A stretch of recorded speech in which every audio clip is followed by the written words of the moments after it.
மேடையிலே இருக்கிறார்கள், எல்லோரும் பேச வேண்டும். வழக்கம் போல நேரமின்மை. உச்சநீதிமன்றம் அளித்துள்ள தீர்ப்பு குறிப்பாக 2 விஷயங்களை பேசுகிறது. அது குறித்து உங்களுக்கு தெளிவுபடுத்த வேண்டியது இயக்கத்தின் தலைவர் என்கிற முறையில் என்னுடைய கடமை. நம்முடைய தோழர்கள் அதில் ஒரு தெளிவாக இருக்க வேண்டும். யாரும் எப்படியும் அவரவர் புரிதல்களில் இருந்து கருத்துக்கள் சொல்லட்டும், விமர்சிக்கட்டும். நம்மை பொறுத்தவரையில் நாம் ஆதரித்து தமிழ்நாட்டில் அருந்ததியருக்கான உள்ஒதுக்கீடு நடைமுறைக்கு வந்து அது 15 ஆண்டுகளாக இயங்கிக் கொண்டிருக்கிறது. அதற்கு எந்த பாதிப்பும் இல்லை, அதை பாதிக்கவும் செய்ய முடியாது. அதில் விவாதிப்பதற்கு எதுவும் கிடையாது.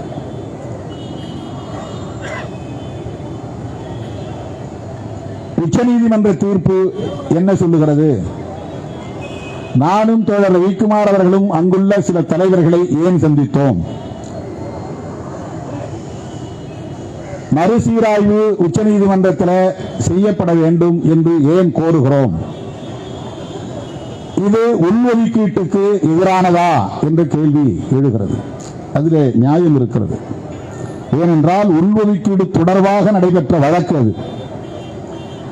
ஆகவே இந்த தீர்ப்பு உள்ஒதுக்கீடு தொடர்பாக வழங்கப்பட்டிருக்கிற தீர்ப்பு. ஆனால் அதற்குள்ளே இருக்கிற உள்குத்து என்பதுதான் முக்கியமானது. அதை புரிந்து கொள்வதில் தான் இங்கே சிக்கல்கள் இருக்கின்றன. பட்டியல் சமூகத்தினரை, பழங்குடி சமூகத்தினரை ஒருங்கிணைப்பது, அவர்களின் எண்ணிக்கை பலத்தை வலுப்படுத்துவது, பெருக்குவது புரட்சியாளர் அம்பேத்கரின் கனவுகளும் ஒன்று.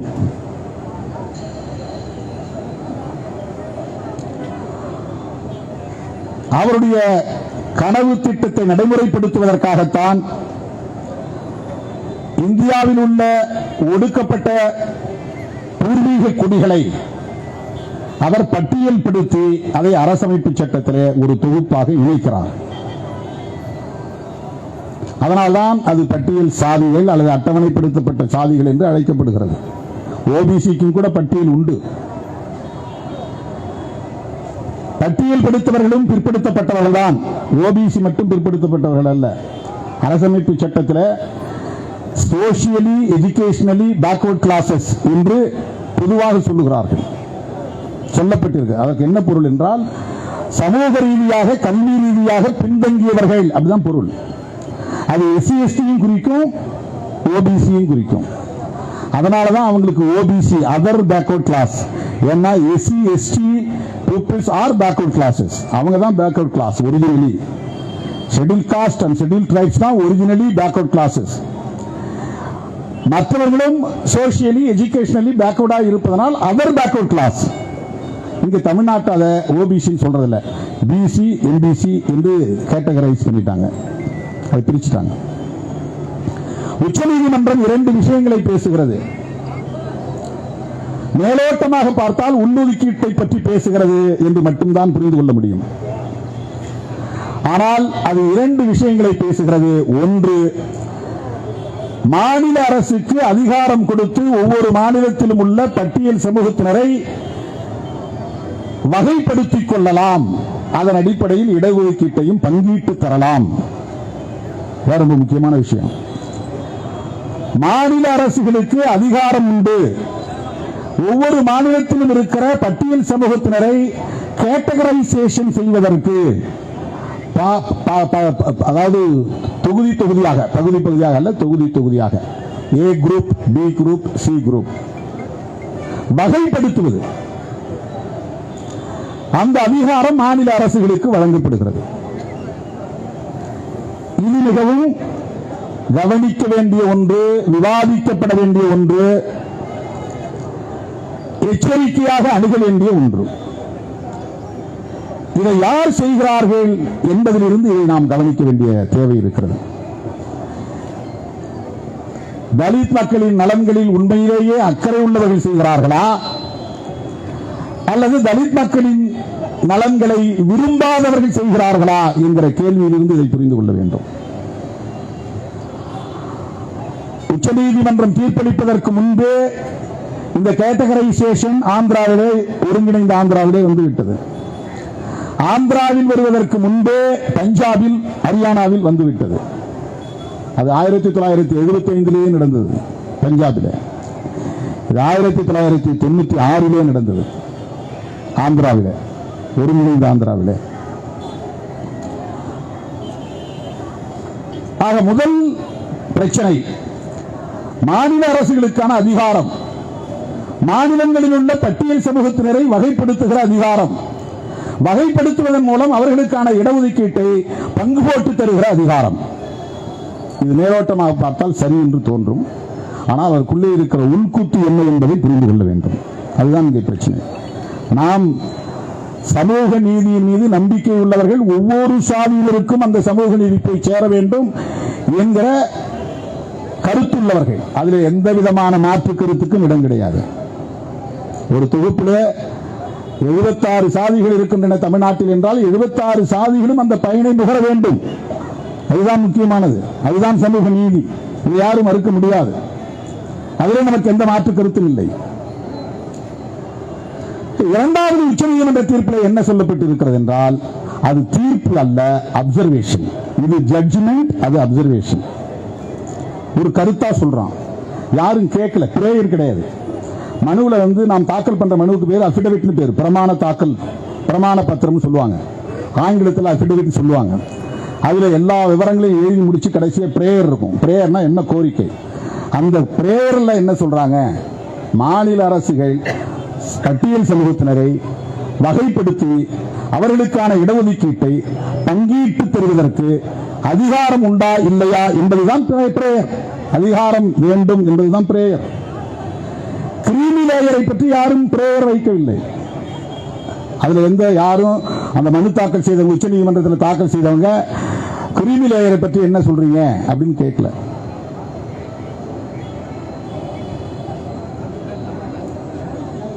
இந்த மனுவில் இல்ல.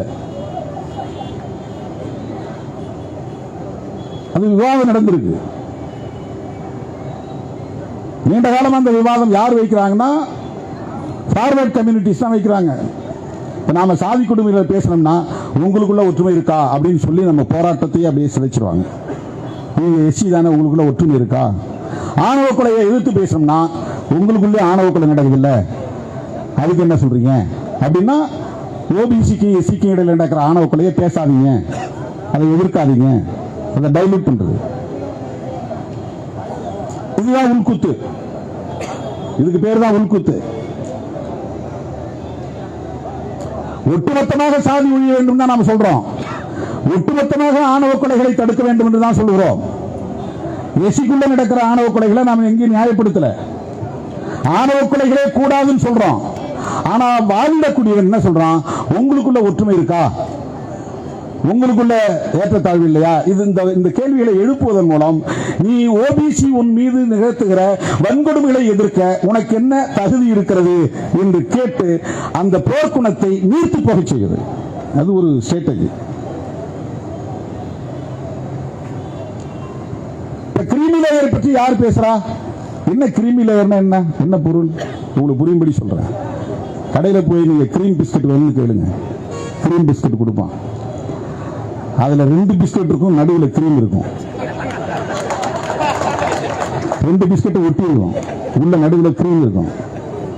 மேல இருக்கிற பிஸ்கட் பணக்கார பிஸ்கட், கீழே இருக்கிற பிஸ்கட் ஏழை பிஸ்கட். நடுவில் இருக்கிற கிரீம் பணக்காரனாகவும் இல்லை, ஏழையாகவும் இல்லை. அவன் ஒரு மாதிரி, அவன் ஒரு வேற மாதிரி. அவன் தான் கிரீமி லேயர். பிஸ்கட்டுக்கு இடையில கிரீமி லேயர் இருக்கு பாருங்க. இந்த சமூகத்துக்குள்ள பணக்காரன், வளர்ச்சி அடைந்தவன், வலுவாக இருப்பவன், உயர்ந்த சாதி, ஒடுக்கப்பட்ட சாதிக்குள்ளேயே மேல் சாதி என்கிற எண்ணம் உள்ளவன் மேல இருக்கிறான். அதுக்கு கீழே எந்த வசதியும் இல்லாமல், கல்வியை நுகர முடியாமல், வேலை வாய்ப்பை நுகர முடியாமல், பொருளாதார வசதி இல்லாமல் மிக கேவலமான முறையிலே வாழ்ந்து கொண்டிருக்கிற பெரும் கணிசமான மக்கள் தொகை இருக்கிறார்கள். இதுக்கு இடையில இந்த கோட்டா ரிசர்வேஷன் மூலமா கொஞ்சம் படிச்சு மேல வந்திருப்பான். ஒரு அரசு ஊழியரா, ஆசிரியரா, ஒரு ஓஏ, ஒரு ஸ்கேவெஞ்சர், ஒரு ஸ்வீப்பர், செகண்டரி கிரேட் டீச்சர், பட்டதாரி ஆசிரியர், அவன் அங்க வந்து கை வைக்கிறான். என்ன சொல்றான்னா, உங்க சமூகத்தில் படிச்சவன் ஐஏஎஸ் படிச்சவங்க பிள்ளையே மறுபடியும் ஐஏஎஸ் படிக்கிறாங்க. போஸ்ட் கிராஜுவேட் டீச்சர்ஸ் அவங்க மாசம் 1.5 லட்சம் 2 லட்சம் சம்பளம் வாங்குறாங்க. அவங்க பிள்ளைகளே மறுபடியும் குரூப் 1 எழுதுறாங்க, கோட்டாவில் வராங்க, யூபிஎஸ் எழுதுறாங்க, ஐஏஎஸ் போறாங்க. அவன் பிள்ளை மறுபடியும் கோட்டாவில் வராங்க, அவன் பேராசிரியராக வரான் அல்லது அரசு அதிகாரிகளாக பதவிக்கு வரான். படிச்சவன் பிள்ளையே படிக்குது, பயன்பெற்ற பிள்ளைகளே பயன்பெறுகிறார்கள். சாதாரண மக்களுக்கு இது வந்து லாஜிக் கரெக்ட், மேலோட்டமா பார்த்தா ஆமா கரெக்ட், ஆமா அப்படி அது தப்புதானே தோணும். ஆனா அவன் எதுக்கு சொல்றான்னா, அதுதான் உள்கூத்து. அவன் என்ன சொல்றான்னா, நீ ஒரு தலைமுறை ரிசர்வேஷன் வாங்கினா போதும், அடுத்த தலைமுறை வாங்கக்கூடாது. ஒரே குடும்பத்தில் கிடைக்காதவனுக்கு கிடைக்கட்டும், சரி ரைட். ஆனா அவன் நோக்கம் என்ன அப்படின்னா, பொருளாதார அளவுகோலை சமூக நீதி கோட்பாட்டில் திணிப்பதுதான் அவனுடைய நோக்கம். கிரீமி லேயர் என்றால் வருமான வரம்பு, கிரீமி லேயர் என்றால் வருமான வரம்பு. வருமான வரம்பு என்றால் ஒரு நபர் ஆண்டுக்கு இத்தனை லட்சம் வருமானம் பெற்றிருந்தால் அதற்கு கீழே இருந்தால் இடஒதுக்கீடு உண்டு, மேலே இருந்தால் இடஒதுக்கீடு இல்லை. ஓபிசிக்கு இடஒதுக்கீடு இருந்தது, கிரீமி லேயர், அதை யாரும் எதிர்க்கல, அப்படியே விட்டாங்க. ரொம்ப கம்மியா வச்சிருந்தாங்க. நான் தான் வந்து அப்ப நான் சிங்கிள் மெம்பரா இருந்தப்போ 2009 2014 தோழர் ரவிக்குமார் நானும் பேசி முடிவெடுத்து ஒரு கடிதத்தை எழுதி அதை அரசின் கவனத்திற்கு கொண்டு போய் சேர்க்க வேண்டும் என்று மன்மோகன் சிங் அவர்களையே சந்தித்து கொண்டு போய் மனு கொடுத்தோம். யாருக்கு? ஓபிசிக்கு. என்ன, இடஒதுக்கீட்டின் வருமான வரம்பு அளவை உயர்த்த வேண்டும். வெறும் 2.5 லட்சம் ரூபாய் வருஷத்துக்கு ஒருத்த சம்பளம் வாங்கினான்னா அந்த 2.5 லட்சம் ரூபாய் குடும்பத்தை சார்ந்த பிள்ளைகளுக்கு இடஒதுக்கீடு இல்லை என்பதுதான் கிரீமி லேயர். ஒரு வருஷத்துக்கு 12 மாசம் சம்பளம் வாங்கக்கூடியவனுக்கு 2.5 லட்சம் ரூபாய் ஆண்டு வருமானமாக இருந்தால் அவருடைய பிள்ளைகள் ரிசர்வேஷன் பெற முடியாது. இதுதான் கிரீமி லேயர். மாசம் 20,000 மேல சம்பளம் வாங்கினா, இப்ப சாதாரண டீச்சரை ஒரு ஆசிரியராக இருக்கிற 1.5 லட்சம் ரூபாய் சம்பளம் வாங்குறான். ஓஏ 1 லட்சம் ரூபாய் கிட்டத்தட்ட வாங்குறாங்க, எல்லா படியும் சேர்த்து. இவர்களுடைய பிள்ளைகள் தான் ஆண்டு வருமானம் பிக்ஸ் பண்ணிட்டா. இப்ப என்னன்னா, ஓபிசிக்கு நான் அப்ப போய் மன்மோகன் சிங் கொடுத்த பிறகு 6 லட்சமா உயர்த்தினார். அதுக்கு பிறகு இப்ப 8 லட்சமா ஆயிருக்கு. 8 லட்சமா ஆயிருக்கு. 8 லட்சம் ரூபாய் வருமான வரம்பு ஓபிசிக்கு. யாருக்கு? எம்பிசி மற்றும் பிசிக்கு. இதை பற்றி இங்க பேசுறதுக்கு யாரும் எம்பிசி தலைவர்கள் கிடையாது, ஓபிசி தலைவர்கள் கிடையாது. திருமாவளவன் என்ன பண்ணிட்டு இருக்கிறான்னு நோண்டிட்டு உட்கார்ந்துருப்பாங்க. இவன் கொடி ஏற்றினா கொடி பார்த்தாலே அருவருப்பா இருக்கு, அந்த கொடியை வெட்டி எறி. இதுதான் தலைவர்கள் வந்து தம் தொண்டர்களுக்கு சொல்லிட்டு இருக்கிற அறிவுரை. அங்க எவனோ வந்து ஆப்பு வச்சுட்டு இருக்கிறான் இடஒதுக்கீட்டுக்கு. ஓபிசி மக்களுக்கு வருமான வரம்பு 8 லட்சம் ரூபாய். 2 பேரும் நான் இன்னைக்கு கிளம்புற நேரத்தில் 2 தம்பிங்க வந்தாங்க. இது பேர் சொன்னாங்க, மறந்துட்டேன். என்னன்னா, அவன் பிரிலிமினரி எழுதி பாஸ் பண்ணிட்டான், யூபிஎஸ்சியில் மெயின் எழுதி பாஸ் பண்ணிட்டான், இன்டர்வியூ பாஸ் பண்ணிட்டான். அது எவ்வளவு கடினமான ஒரு விஷயம் உங்களுக்கு தெரியும். அவ்வளவு எளிதா பிரிலிமினரி பாஸ் பண்ண முடியாது. அதாவது நுழைவு தேர்வு மாதிரி, பிரிலிமினரிங்கிறது தொடக்க தேர்வு, ஐஏஎஸ்க்கானது. 2 பேரும் பாஸ் பண்ணிட்டாங்க. 2 பேருக்கும் அலாட்மெண்ட் இல்லை. ஏண்டா அலாட்மெண்ட் இல்லைன்னா, உங்க 2 பேருடைய ஆண்டு வருமானமும் 8 லட்சத்தை தாண்டி விட்டது. ஓபிசி தமிழ்நாட்டை சார்ந்த தம்பிங்க உடனே வாங்கன்னு அழைச்சிட்டு போன. என்ன செய்யணும்னு சோசியல் ஜஸ்டிஸ் மினிஸ்டர் வந்து எங்களுக்கு வந்து ஒரு சர்டிபிகேட் கொடுத்தாருன்னா எங்களுக்கு உடனே போட்டுருவாங்க. ஐபிஎஸ் ஒருத்தரையும் ஐஆர்எஸ் ஒருத்தரையும் போட்டுருவாங்க. 2 பேரும் ஐஏஎஸ் கிளியர் ஆகல, ஒருத்தன் ஐபிஎஸ் ஒருத்தன் ஐஆர்எஸ் நினைக்கிறேன் கிளியர் ஆகிருக்காங்க, தேர்வாயிருக்காங்க. சோசியல் ஜஸ்டிஸ் மினிஸ்டர் எம்ஓஎஸ் இருக்கிறவர், மாநிலங்களவை அமைச்சராக இருக்கிறவர் இணை அமைச்சராக இருக்கிறவர் ராம்தாஸ் அத்வாலே. உடனே வாங்கன்னு அழைச்சிட்டு போயிட்டேன் கையோட. நாங்கள் 2 பேரும் தான் போனோம். போய் அவர்கிட்ட கொடுத்தோம். சரி நான் பார்க்குறேன், அவருடைய பிஏ ஃபோன் பண்ணி நாளைக்கு அங்கே ஆஃபீஸ் வந்துடுங்க, என்ன செய்ய முடியுமோ நம்ம முயற்சி செய்வோம் என்று சொன்னார். அந்த 2 பேர் மட்டும் அல்ல, அது மாதிரி 10 பேர் வெளியேற்றப்பட்டு இருக்கிறார்கள். எல்லாம் ஓபிசி மாணவர்கள், யாரும் எஸ்சி எஸ்டி இல்லை. அதில் ஏன்னா எஸ்சி எஸ்டிக்கு கிரிமி லேயர் கிடையாது, ஓபிசிக்கு கிரிமி லேயர் நடைமுறையில் இருக்கு. 10 பேர் கடினப்பட்டு இரவு பகலாக கண்துஞ்சாமல் படித்து தொடக்க தேர்வை எழுதி தேர்ச்சி பெற்று அதற்கு அடுத்த மெயின் எக்ஸாமினேஷன் அதை எழுதி தேர்வு பெற்று தேர்ச்சி பெற்று நேர்காணலில் தேர்ச்சி பெற்று ஒரு நல்ல நிலைக்கு உயர்ந்த பதவிக்கு போகக்கூடிய நேரத்தில் அவர்களுக்கு பறிபோகிறது. இது எதனால் நிகழ்கிறது? கிரிமி லேயரால் உருவாகிறது. இந்த கிரிமி லேயரை எஸ்சி எஸ்டிக்கும் கொண்டு வர வேண்டும் என்று உச்ச நீதிமன்றம் அப்சர்வேஷன் என்கிற பெயரிலே ஒரு கருத்தாக சொல்லி இருக்கிறது. இதுதான் இன்றைக்கு நாடு முழுக்க இருக்கிற விவாதம். எஸ்சி எஸ்டிக்கு கிரிமி லேயர் என்றால் என்ன ஆகும்? ஒரு ஆபீஸ்ல கார்பரேஷன்ல தூய்மை பணியாளராக வேலை செய்யக்கூடிய பிள்ளைகள் கூட பாதிக்கப்படலாம். கிரிமி லேயர் அவங்களுக்கு 8 லட்சம் வரை, நமக்கு 8 லட்சம் வைக்காம ஒரு 6 லட்சம் வைக்கிறாங்க வச்சு, அல்லது 10 லட்சம் வைக்கிறான்னு வச்சுங்க. இந்த 10 லட்சம் ஆண்டு வருமானம் பெறக்கூடியவர்கள் பிள்ளைகள் பாதிக்கப்படுவார்களா, பாதிக்கப்பட மாட்டார்களா? அது என்ன அர்த்தம்னா, உன் அப்பன் படிச்சான்ல, ஒரு ஓஏ ஆயிட்டான், டீச்சர் ஆயிட்டான், அதுக்கப்புறம் நீ படிச்சாலும் ரிசர்வேஷன் கேட்காத, உன் அப்பனோட முடியும், ஒரே தலைமுறையோட.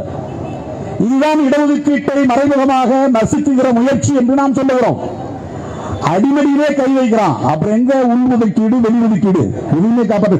இடஒதுக்கீட்டுக்கே ஆபத்து என்கிற போது மற்ற ஒதுக்கீடுக்கு பேச்சுக்கு இடமே இல்லாமல் போகிறது. இடஒதுக்கீட்டுக்கே ஆபத்து. இந்த பரந்த பார்வையோடு நம்முடைய நிலைப்பாட்டை அணுகுகிறவர்களால் மட்டும்தான் நம்முடைய வாதத்தை புரிந்து கொள்ள முடியும். இதற்கு ஒரு தேசிய பார்வை தேவைப்படுகிறது. 2 விஷயம் சொன்னேன். ஒன்று, மாநிலங்களில் இருக்கிற பட்டியல் சமூகத்தினரை பாகுபடுத்துவதற்கு அல்லது வகைப்படுத்துவதற்கு மாநில அரசுகளுக்கு அதிகாரம் தருகிறது உச்சநீதிமன்றம். இதை எதிர்க்கிறோம். இதை எதிர்ப்பது மாநில சுயாட்சிக்கு எதிரானதாகாது. இது வேறு, அது வேறு.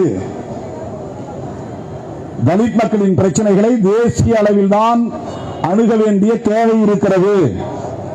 மாநில அளவிலே இவற்றை அணுக முடியாது. அதற்கு பல காரணங்கள் இருக்கின்றன. 10.5% வேண்டும் என்று மருத்துவர் ராமதாஸ் கேட்ட உடனேயே எடப்பாடி பழனிசாமி அவர்கள் வேறு எந்த சமூகத்தினரை பற்றியும் கவலைப்படாமல், யாரையும் கலந்து பேசாமல், அனைத்து கட்சி கூட்டத்தை கூட்டாமல் உடனே அறிவித்தார். அவருடைய அரசியல் லாபத்திற்காக அவர் கையில் அதிகாரம் இருந்ததால்.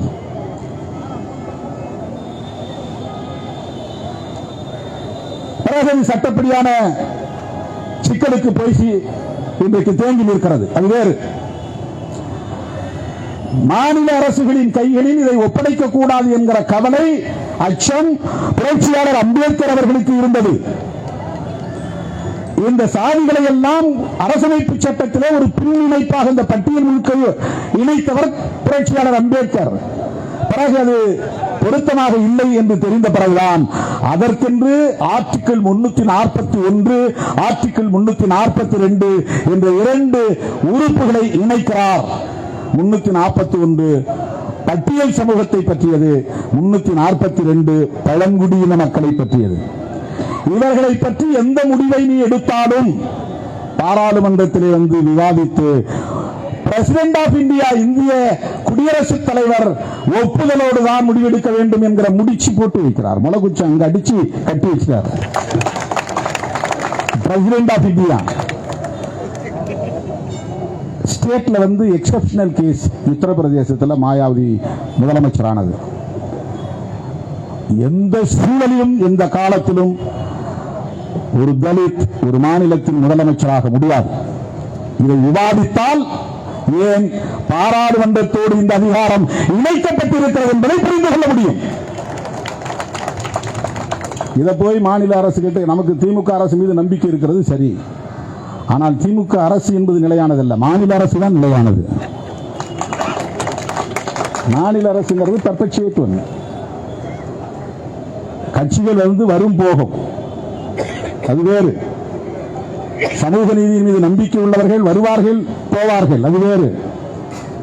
மாநில அரசு எந்த சூழலிலும் ஒரு தலித்தை முதலமைச்சராக ஏற்றுக்கொள்ளுகிற நிலை இங்கே இல்லை, வர முடியாது. இந்தியாவிலேயே அதிகமான மக்கள் தொகை கொண்ட பட்டியல் சமூகம் பஞ்சாபில் தான் இருக்கிறது. மொத்த மக்கள் தொகை 32%. எஸ்சி எஸ்டி மட்டும் 32% உள்ள ஒரு சமூகம் தனித்து ஒரு அரசியல் சக்தியாக எழுச்சி பெற்றால் அவர்கள்தான் நிரந்தர முதலமைச்சராக இருக்க முடியும். ஏன்னா 30-33% இருந்தாலே ஆட்சிக்கு வந்துட முடியும். ஆனா அது 100 விழுக்காடு கன்சாலிடேட் ஆகணும். அது பிராக்டிகலா முடியாது. ஆனாலும் முன்கூட்டியே 1975 அந்த சமூகத்தை இரண்டாக கேட்டகரைசேஷன் என்கிற பெயரால் உடைத்து விட்டார்கள். சீக்கிய எஸ்சி, மஜிபி 6, சீக்கிய மதத்தில் இருக்கிற ஷெட்யூல் காஸ்ட், வால்மீகி அப்படின்னு ஒரு ஷெட்யூல் காஸ்ட் இருக்கிறாங்க. வால்மீகிங்கிற பெயர்ல ஒரு ஷெட்யூல் காஸ்ட் இருக்கிறாங்க. இந்த 2 சாதிக்கும் 12.5% இடஒதுக்கீடு. அங்க மொத்த மக்கள் தொகை 31.9%. இடஒதுக்கீடு என்பது வெறும் 25%. ப்ரொபோர்ஷனேட்டா இல்ல. ப்ரொபோர்ஷனேட்டா மக்கள் தொகை அடிப்படையில் இடஒதுக்கீடு இருக்கணும். 32% 32% இடஒதுக்கீடு இருக்கணும். அதுதான் கான்ஸ்டிடியூஷன் சொல்கிறது. ஆனா அப்படி கிடையாது.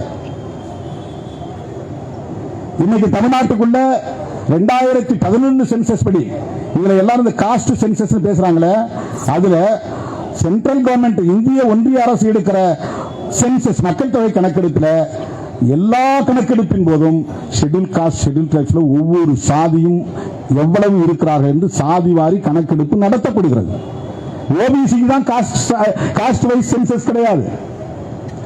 எஃப்சிக்கு காஸ்ட் வைஸ் சென்சஸ் கிடையாது. ஃபார்வர்ட் கம்யூனிட்டிஸ், பேக்வர்ட் கிளாஸஸ், இவர்களுக்கு சாதி வாரியாக ஒவ்வொரு சாதியும் எவ்வளவு பேர் இருக்கிறார்கள் என்பது தெரியாது. ஏன் 10.5% போய் நிறுத்தி வச்சாங்கன்னா, எந்த டேட்டா அடிப்படையில் நீ 10.5 கொடுத்த அப்படின்னு ஒரு கேள்வி இருந்துச்சு. டேட்டா இல்ல. வன்னியர்கள் 10.5% இருக்கிறார்கள் என்பது உனக்கு எப்படி தெரியும்? உன்கிட்ட டேட்டா இருக்கா? டேட்டா இல்ல. பிறகு எப்படி கொடுத்த? நான் ஜனார்த்தனம் குழுவில் ரெக்கமெண்டேஷன்ல இருக்கு அதனால கொடுத்தேன். அதுக்கு டேட்டா இருக்கா? இல்ல. அது ஒரு ஸ்டடி, அது ஒரு அனாலிசிஸ், அவ்வளவுதான். அதுக்கு டீடைல்டு ரிப்போர்ட் கிடையாது, டேட்டா கிடையாது, தோராயமாக சொல்லி இருக்கிறார்கள். ஆக டேட்டா இல்லை. அதனால் என்ன கோரிக்கை வருது? அடுத்த கோரிக்கை சாதிவாரி கணக்கெடுப்பு நடத்து. அது ஜனநாயகமான கோரிக்கை, நாம் அதை வரவேற்கிறோம். ஆனால் எஸ்சி எஸ்டிக்கு சாதிவாரி கணக்கெடுப்பு ஏற்கனவே இருக்கிறது. நாம் சாதிவாரி கணக்கெடுப்பு நடத்த ஆதரவு தெரிவிப்பது ஓபிசிக்காக. விடுதலை சிறுத்தைகள் ஓபிசிக்கு ஆதரவானவர்களா இல்லையா என்பதை புரிந்து கொள்ளுங்கள். சாதிவாரி கணக்கெடுப்பை விடுதலை சிறுத்தைகள் கட்சி ஆதரிப்பது எஸ்சி எஸ்டிக்காக அல்ல. ஏற்கனவே எஸ்சி எஸ்டி மக்களுக்கான சாதிவாரி கணக்கெடுப்பு தொடர்ந்து நடத்தப்பட்டு வருகிறது. புள்ளி விவரம் இருக்கு. எல்லா புள்ளி விவரம் 2011 வரை எடுத்துறாங்க. எவரி 10 இயர்ஸ் சென்சஸ் எடுக்கணும், ஒவ்வொரு 10 வருஷமும். 1871 இருந்து எடுத்துட்டு இருக்காங்க, பிரிட்டிஷ் பீரியட்ல இருந்து 1971 வரையிலும் மக்கள் தொகை அடிப்படையில் இடஒதுக்கீடு வழங்கப்பட்டு வருகிறது. அதுக்கு பிறகு மக்கள் தொகையை கணக்கில் எடுத்துக்கல. ஏன் கணக்கில் எடுத்துக்கலன்னா, இங்க சீலிங் வச்சுட்டாங்க. என்ன சீலிங் வச்சுட்டாங்கன்னா, ஒட்டுமொத்த இடஒதுக்கீடும் இந்திரா சகானி வழக்கில் 50% தாண்டக்கூடாதுன்னு உச்சநீதிமன்றம் தீர்வு சொல்லிடுச்சு. தமிழ்நாட்டில் ஏற்கனவே எம்ஜிஆர் ஓபிசி மக்களுக்கு 50% உயர்த்திட்டார். தாழ்த்த இந்த தலித் மக்களுக்கு, பட்டியல் சமூகத்தினருக்கு 18% இருந்துச்சு, பழங்குடி மக்களோடு சேர்த்து. பிறகு கலைஞர் 16 இருந்ததை 18 ஆக்கினார், 18 இருந்ததை 19 ஆக்கினார். 25 இருந்த ஓபிசி இடஒதுக்கீட்டை 35 ஆக்கினார் கலைஞர். எம்ஜிஆர் 35 50 ஆக்கினார். ஏன் அவருக்கு அந்த நெருக்கடி ஏற்பட்டதுன்னா, அவர் எக்கனாமிக்கல் அந்த கிரைட்டீரியாவை கொண்டு வந்தார். வருமான வரம்பு யாருக்கு? ஓபிசிக்கு. அதனால அடுத்து வந்த நாடாளுமன்ற தேர்தலில் எம்ஜிஆர் தோற்று போனார். அந்த தோல்வி தான் அவருக்கு அச்சத்தை தந்தது. இரட்டை இலை சின்னம் எந்த காலத்திலும் தோற்காதுன்னு சொல்லிக்கிட்டு இருந்த சூழல்ல வருமான வரம்பு அடிப்படையில் இடஒதுக்கீடு கொண்டு வந்த போது, அதற்கான ஜிஓ போட்ட போது, வந்த அடுத்த தேர்தல் நாடாளுமன்ற பொதுத் தேர்தல் 2 இடங்களில் தான் இரட்டை இலை ஜெயிச்சது. 37 இடங்களிலும் தோற்று போனது தமிழ்நாட்டில். எம்ஜிஆர் உயிரோடு இருக்கும் போதே இரட்டை இலை தோல்வியை கண்டது என்றால் அது இடஒதுக்கீடு தொடர்பான பிரச்சனையால் தான். வருமான வரம்பு அரசாணையை திரும்ப பெற்றுக் கொண்டார். 35% இருந்த இடஒதுக்கீட்டை 50 உயர்த்தினார். ஒரே பல்டி 35 50 ஆகி போச்சு. எக்கனாமிக்கல் ஜிஓ விட்ரான் திரும்ப பெற்றுக் கொள்ளப்பட்டது. இது நடந்தது தமிழ்நாட்டு அரசியல்.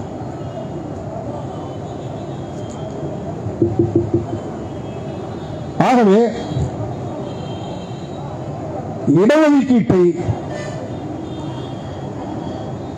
வழங்குகிற போது மாநில அரசுகளின் கைகளில் அதிகாரம் இருந்தால் மாநில அரசுகள் தம் விருப்பம் போல் அந்தந்த மாநில சூழலுக்கு ஏற்ப இந்த பட்டியல் சமூகத்தினரை ஒருங்கிணைய விடாமல், ஒரு சக்தியாக சேர விடாமல் எதிர்காலத்திலே சிதறடித்து விடுவார்கள்.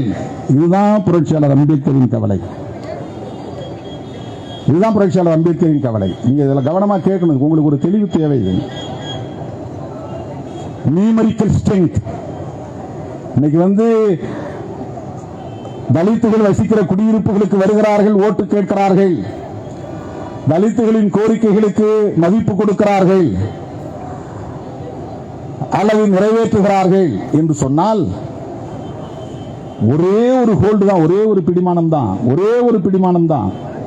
The Constitution, அரசமைப்பு சட்டம். ஒரே ஒரு பிடிமானம் தான். ஊதி போட்டு போயிடுவாங்க. எந்த கோரிக்கையும் ஈடுபடாது, எந்த கோரிக்கையும் ஈடுபடாது. இன்றைக்கு நாம் ஒரு சக்தியாக வளர்ந்து வந்த நிலையிலும் கூட நம்முடைய கோரிக்கைகள் அனைத்தும் ஏற்கப்படுகிறதா, நடைமுறைப்படுத்தப்படுகிறதா? பதவி உயர்விலே இவ்வளவு காலம் ரோஸ்டர் முறை இருந்தது. இந்த ரோஸ்டர் முறை அழிக்கப்பட்டு விட்டது. அவர்களை உயர்ந்த இடத்தில் இருந்தவர்கள் எல்லாம் இன்றைக்கு சடசடவென கீழே கொண்டு வந்து சாதாரணமான இடத்திலே உட்கார வைத்திருக்கிறார்கள். அரசு அதிகாரிகளாக இருந்தவர்கள் இன்றைக்கு மிக சாதாரண பொறுப்புக்கு வந்து விட்டார்கள். அதுவும் ஒரு வழக்கு தான் உச்சநீதிமன்றத்தில். 16(4)A அரசமைப்பு சட்டம் மாநில அரசுகளுக்கு அதிகாரம் தருகிறது. அதை பயன்படுத்தி ஒரு சட்டம் இயற்ற வேண்டும். கர்நாடகாவில் இயற்றப்பட்டிருக்கிறது, தமிழ்நாட்டிலும் இயற்றுங்கள் என்று சொல்லிக் கொண்டே இருக்கிறோம். இன்னும் நடைமுறைக்கு வரவில்லை. செய்ய விருப்பம் இருந்தாலும் முதல்வரால் செய்ய முடியவில்லை. இதுதான் மாநில அரசு, மாநிலத்தின் நிலை. செய்ய முடியாது. இதை முன்னுணர்ந்தவர் புரட்சியாளர் அம்பேத்கர் அவர்கள். ஆகவே பட்டியல் சமூகத்தினரின் பிரச்சனைகளையும் பட்டியல் பழங்குடி மக்களின் பிரச்சனைகளையும் நாடாளுமன்றத்தில் வைத்து விவாதித்து தீர்மானிக்க வேண்டும். குடியரசுத் தலைவரின் ஒப்புதலை பெற வேண்டும். இந்த பிடிமானத்தை எப்படி நாம் விட்டுவிட முடியும்? இதை எப்படி நாம் கண்டும் காணாமல் இருந்துவிட முடியும்?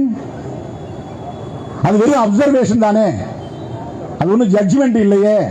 ஏன் அப்புறம் இவ்வளவு பெரிய டாக் ஆஃப் தி நேஷனா மாறுது? அது வெறும் அப்சர்வேஷன் தானே, எல்லாரும் கண்டுகொள்ளாமல் போகலாம்ல. ஏன் தேசிய அளவிலான விவாதமாக மாறுகிறது? பாரதிய ஜனதா கூட்டணியில் இருக்கிற தலித் எம்பிக்களே போய் பிரதமரை சந்தித்து முறையிட வேண்டிய அளவுக்கான அழுத்தம் ஏற்பட்டிருக்கிறது. உத்தரப்பிரதேசத்திலே அருந்ததியர் என்று அழைக்கப்படுகிற ஒரு சமூக பிரிவினர் தான் சமார். அந்த சமார் பிரிவை சார்ந்தவர் தான் மாயாவதி. மாயாவதியும் ஏன் எதிர்க்கிறார்? உச்சநீதிமன்றத்தில் தொடுக்கப்பட்ட வழக்கு சமார் மகாசபாவின் சார்பில் தான். அந்த பஞ்சாபிலே இருக்கிற சமார் பிரிவினரும் தமிழ்நாட்டிலே சொல்லப்படுகிற அருந்ததியரை போன்ற ஒரு பிரிவினர் தான். அவர்கள் தான் எதிர்த்தார்கள், அவர்கள் தான் வழக்கு போட்டார்கள். ஏன்? இந்தியா முழுவதும் தலித்துகள் ஒற்றுமையாக இருக்க வேண்டும் என்ற கவலை உள்ளவர்கள் இதை எதிர்க்கிறார்கள். அதுதான் முக்கியமானது, அண்டர்லைன் செய்ய வேண்டியது. ஹோமோஜீனஸ் நீங்க ஒரு வார்த்தை எல்லாம் யூடியூப்ல கேட்டிருப்பீங்க. Homogeneous, heterogeneous. ஹோமோஜீனஸ்னா ஒரே மாதிரியான பண்புக்கூறுகளை கொண்டவை அப்படின்னு அர்த்தம். எல்லாம் கருப்பா இருக்கிறாங்க திராவிடர்கள் எல்லாம், அது ஹோமோஜீனஸ். எல்லாரும் ஒரு மீடியம் ஹைட்ல தான் இருக்கிறாங்க, குட்டையாவும் இல்லை நெட்டையாவும் இல்லை, அது ஹோமோஜீனஸ்.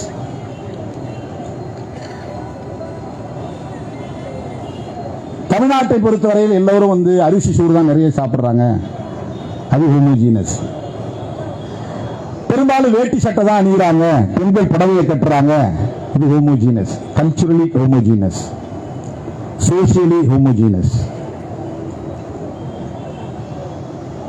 ஆனால் இந்த அடிப்படையில் அவர்கள் இணைக்கப்பட்டார்கள், தொகுக்கப்பட்டார்கள், ஒரே பட்டியலில் இணைக்கப்பட்டார்கள் என்றால் இல்லை. புரட்சியாளர் அம்பேத்கர் அவர்கள் உடுத்துகிற உடை வேறு, நாம் உடுத்துகிற உடை வேறு. அவர் ரொட்டியை சாப்பிடுகிறார், நாம் அரிசியை சாப்பிடுகிறோம். அவர் மராத்தி மொழியை தாய்மொழியாக கொண்டிருக்கிறார், நாம் தமிழ் மொழியை தாய்மொழியாக கொண்டிருக்கிறோம். இப்படி சொல்லிக்கொண்டே போகலாம், நிறைய வேறுபாடுகள். இது ஹெட்ரோஜீனஸ், இதுக்கு பேர் ஆங்கிலத்தில் ஹெட்ரோஜீனஸ். ஒற்றுமையா இருந்தால் ஹோமோஜீனஸ், மாறுபாடு வேறுபாடு இருந்தால் அது ஹெட்ரோஜீனஸ். வேறு எந்த அடிப்படையிலே ஆயிரக்கணக்கான சாதிகளை ஒரே பட்டியலில் புரட்சியாளர் அம்பேத்கர் அவர்கள் இணைத்தார், தொகுத்தார்? என்ன ஹோமோஜீனஸ்? Untouchability, discrimination. இந்தியா முழுவதும் எந்தெந்த சாதிகளுக்கு தீண்டாமை கொடுமைகள் இருக்கின்றனவோ, பாகுபாடுகள் இருக்கின்றனவோ, அவர்கள் அனைவரையும் அவர் ஒரே பட்டியலில் தொகுத்தார். உணவால், உடையால் வேறுபாடுகள் உண்டு, மாறுபாடுகள் உண்டு. கலாச்சாரத்தால் மாறுபாடுகள் உண்டு. சாதி அடிப்படையில் கூட எனக்கு சாதி வேறு, யான் சாதி வேறு என்று சொல்ல நிறைய வாய்ப்புகள் இருக்கிறது. இதில் 76 சாதிகள் இருக்கின்றன. 76 சாதிகளும் ஒரே மாதிரியான பின்புலம் கொண்டவையா, வரலாற்று பாரம்பரியம் கொண்டவையா என்றால் கிடையாது. 76 தனித்தனி சாதிகள் தான். இந்த 76 சாதிகளும் உச்சாதிகள் கிடையாது. இது உச்சாதி என்று சொல்லுவதே தவறு. கரையருக்குள்ளே பல சாதிகள் உச்சாதிகள் உண்டு. தேவேந்திரகுல வேளாளரின் பல சாதிகள் உச்சாதிகள் உண்டு. அருந்ததியரின் உச்சாதிகள் உண்டு. ஒரே சமூகத்திற்குள் பல பிரிவுகள் உண்டு. படையாட்சியில் கூட படையாட்சி என்பது ஒரு பகுதியிலே சொல்லக்கூடிய பெயர், வன்னியர் என்பது இன்னொரு ஏரியாவிலே சொல்லக்கூடிய பெயர், நாயக்கர் என்பது இன்னொரு பகுதியிலே சொல்லக்கூடிய பெயர். சென்னை போன்ற பகுதிகளிலே நாயக்கர் அல்லது கவுண்டர் என்று சொல்லுகிறார்கள். கவுண்டர் என்றும், நாயக்கர் என்றும், வன்னியர் என்றும், படையாட்சி என்றும் பல்வேறு பெயர்களில் அழைக்கப்படுகிறார்கள். இன்னும் பல பெயர் அந்த சமூகத்திற்குள்ளே உண்டு. வன்னியர் கூட சத்திரியர் என்ற ஒரு பிரிவும் உண்டு. இதெல்லாம் உச்சாதிகள். ஆனால் இந்த பட்டியலில் இருக்கிற சாதி ஒவ்வொன்றும் தனித்தனி சாதி தான். தனித்தனி கேரக்டர் உள்ள சாதி, வரலாற்று பின்புலம் உள்ள சாதி. நாம சொல்றதுன்னா சொல்லலாம், ஏன்னா நீ நானும் ஒன்னா அப்படின்னு சொல்லணும்னா சொல்லலாம். சாதியவாதி அப்படி சொல்ல முடியும், ஜனநாயகவாதியால் அப்படி சொல்ல முடியாது. விடுதலை சிறுத்தைகள் ஜனநாயகவாதிகள். அதனால யாரையும் நீ நான் ஒன்னா, எனக்குன்னு ஒரு பெரிய பாரம்பரியம் இருக்கு, உன்னோட என்ன சேர்த்து பேசுற, என்னோட ஒன்ன சேர்க்கிற அப்படின்னு நம்ம எந்த இடத்துலையும் பேசுறது கிடையாது. சமூக நீதி எல்லோருக்கும் போய் சேர வேண்டும் என்று எண்ணுகிறோம். ஏனென்றால் நாம் ஜனநாயகவாதிகள். உச்சநீதிமன்ற தீர்ப்பிலே 2 முக்கிய விஷயங்கள் என்று சொன்னேன். இந்த 2 முக்கிய விஷயங்கள்: ஒன்று, மாநில அரசுக்கு அதிகாரம் தருவது பட்டியல் சமூகத்தினரை வகைப்படுத்துவதற்கு. 2, ஜட்ஜ்மெண்ட் என்கிற பெயரிலே, அப்சர்வேஷன் என்கிற பெயரிலே சொல்லப்பட்டிருக்கிற கிரீமி லேயர் பிரச்சனை. இது எதிர்ப்பு தெரிவிக்கலன்னா ரொம்ப சிம்பிளா உடனே இதை நடைமுறைக்கு கொண்டு வர்றதுக்கு அவங்க தயாராக இருந்தாங்க. அது என்ன பெரிய அதிர்ச்சினா, அவங்களே எதிர்பார்க்கல என்டிஏ கூட்டணியில் இருக்கிற தலித்துகளை உடனே எதிர்ப்பு தெரிவிப்பாங்க. சந்திரசேகர் ஆசாத் என்ன பார்லிமெண்ட்டுக்குள்ள கூப்பிட்டு கேட்டார், என்ன இந்த உள்ஒதுக்கீடு பத்தி நீங்க என்ன நினைக்கிறீங்க? நாங்க வரவேற்கிறோம் சொன்னேன். அதிர்ச்சி அடைஞ்சாரா? எப்படி வரவேற்கிறீங்க? இல்ல கிரீமி லேயரை நாங்க எதிர்க்கிறோம், சப்கேட்டகரைசேஷன் எதிர்க்கிறோம். அப்புறம் எப்படி இது சப்கோட்டா? தமிழ்நாட்டில் இருக்கிறது சப்கோட்டா, தமிழ்நாட்டில் இருக்கிறது ஆந்திராவில் இருக்கிறது என்ன வேறுபாடு? பெரிய வேறுபாடு இருக்கு. இது யாருக்கும் புரியாம பேசுறாங்க. தமிழ்நாட்டில் இருக்கிற உள்ஒதுக்கீடு என்பது வேறு, ஆந்திராவில் இருக்கிற உள்குத்து என்பது வேறு. இது உள் ஒதுக்கீடு, அது உள்குத்து. அதை அவன் பிளாக் பண்றான். தனித்தனியா தடுப்பு சுவர் எழுப்புறான். ஏ குரூப் நீ வேற, பி குரூப் நீ வேற, 2 பேருக்கு இடையில ஒரு பர்பெச்சுவேட் ஸ்பிளிட் உருவாக்குறான். ஒரு நிரந்தரமான பிரிவை ஏற்படுத்துகிறான். 4 கேட்டகரிக்கும் தனித்தனியா அங்க மொத்தம் 59 சாதிகள், 59 சாதிகளையும் தனித்தனியா பிரிக்கிறான். மாலாவுடைய உற்சாதிகள் ஒரு பிரிவு, மாதிகாவுடைய உற்சாதிகள் ஒரு பிரிவு, அப்புறம் சின்ன சின்ன சாதிகள்லாம் சேர்த்து ஒரு பிரிவு, அதெல்லாம் ஏதோ இன்னொரு சாதி, மொத்தம் 4 பிரிவா வைக்கிறான். A group, B group. Adi Andhra அதுல ஒரு 12 சாதிகளை ஒன்னா சேர்த்து 1% கொடுக்குறான். மாதிகாவோட 18 சாதிகளை ஒன்னா சேர்த்து 7% கொடுக்குறான். மாலா சாதியும் அதே அடையாளமா உள்ள ஹோமோஜீனஸ், அதே அடையாளம் உள்ள சாதிகள் எல்லாம் 25 சாதிகளை ஒன்னா சேர்த்து 6% கொடுக்குறான். இதர சாதிகளை ஒன்னா சேர்த்து ஆதி ஆந்திராவோட 4 சாதிகள் தான், இதர சாதிகள் ஒரு 12 சாதிகள், அதெல்லாம் குட்டி குட்டியான சாதிகள், 5000 பேர் 10,000 பேர் தான் இருப்பாங்க. தமிழ்நாட்டில் அந்த மாதிரி 10,000க்கு மேற்பட்ட சாதிகள் 30க்கு மேல இருக்குது. எஸ்சி எஸ்டியில் 10,000 பேர் தான் இருப்பாங்க. என்ன அவங்களாம் இப்போ கிளைம் பண்ணவே முடியாது. குதிரை வண்ணார் எவ்வளவு பேர் இருப்பாங்க, கிளைம் பண்ண முடியாது. வள்ளுவ பண்டாரம் எவ்வளவு பேர் இருப்பாங்க, கிளைம் பண்ண முடியாது. தென் மாவட்டங்களுக்கு போனா சாம்பவர்கள், ஆதி திராவிடர் அவங்க சான்றிதழ் வாங்க மாட்டாங்க. சாம்பவர்கள் அவங்க மொத்த மக்கள் தொகையில் எவ்வளவு பேர் இருப்பாங்க, அவங்களால காம்பீட் பண்ண முடியாது. 1922, 23 எம்.சி. ராஜா, அன்னைக்கு அகில இந்திய தலைவராக இருந்தவர் எம்.சி. ராஜா.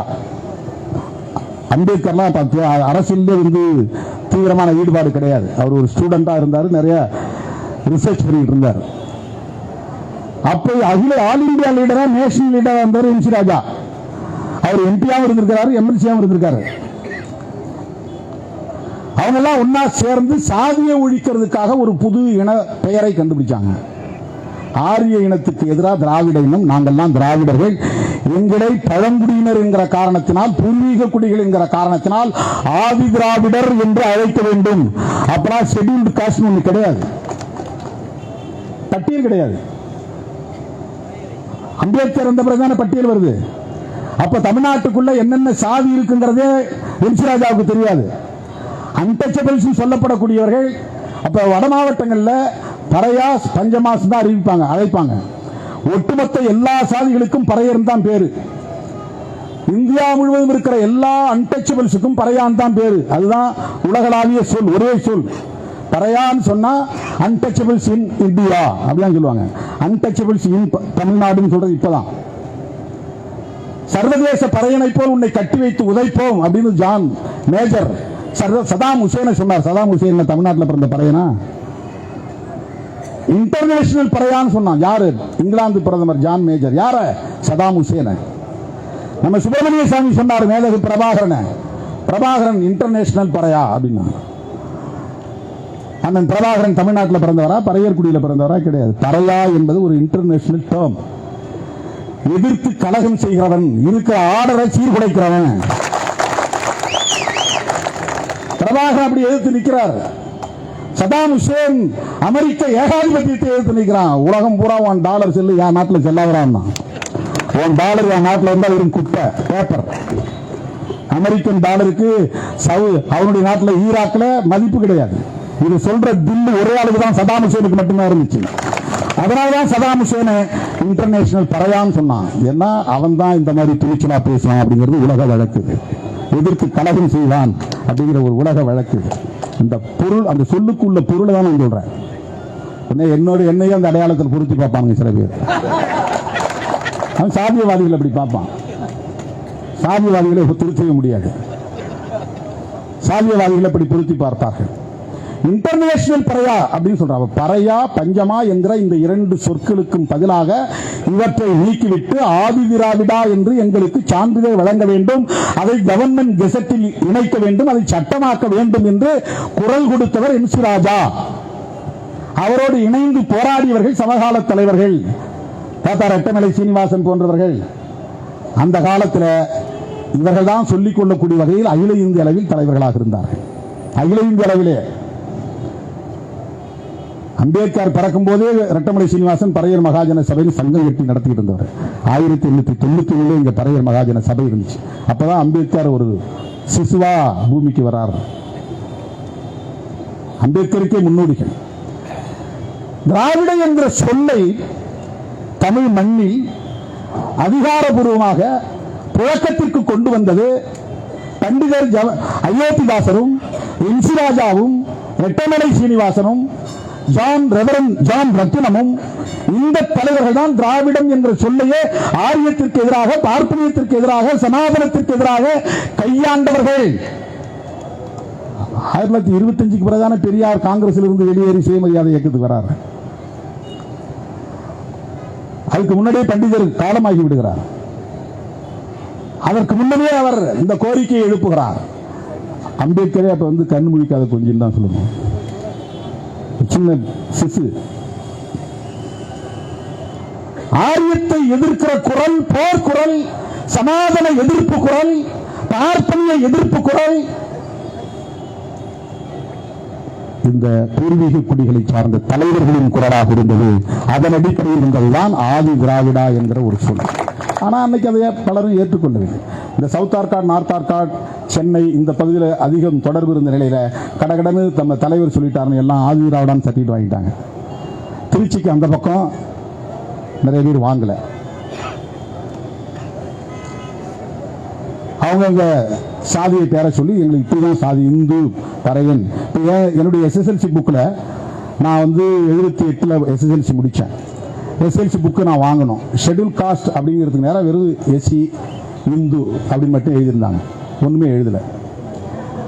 கம்யூனிட்டி சர்டிஃபிகேட் வாங்க போனோடனே அவன் வந்து எஸ்சி ஆதி திராவிடான்னு இருந்துச்சு. எஸ்சி ஆதி திராவிடம். ஏன்னா கடலூர் மாவட்டத்தில் நான் படித்தேன், திட்டக்குடியில். கடலூர் மாவட்டத்தில் வந்து அந்த பழக்கம் கிடையாது. திருச்சி மாவட்டம், அப்போ ஒருங்கிணைந்த திருச்சி மாவட்டம் தான் எனக்கு சொந்த ஊர். ஆனால் நான் படித்தது பக்கத்திலே ஆத்தோரத்தில் இருக்கிற கடலூர் மாவட்டம், திட்டக்குடி. புழக்கம், வளர்ப்பு எல்லாமே கடலூர் மாவட்டம் தான். சர்டிஃபிகேட் வாங்குறதுக்கு அரியலூர் போகணும். நான் அரியலூர் தான் தாலுக்கா. அங்கே போன உடனே இப்படி சர்டிஃபிகேட் கொடுக்க முடியாதுட்டான். ஏன்னா நீ எஸ்சி ஆதி திராவிடா இல்லைன்னா. இல்லைங்க அந்த சாதி தாங்க. இல்லை கிடையாது.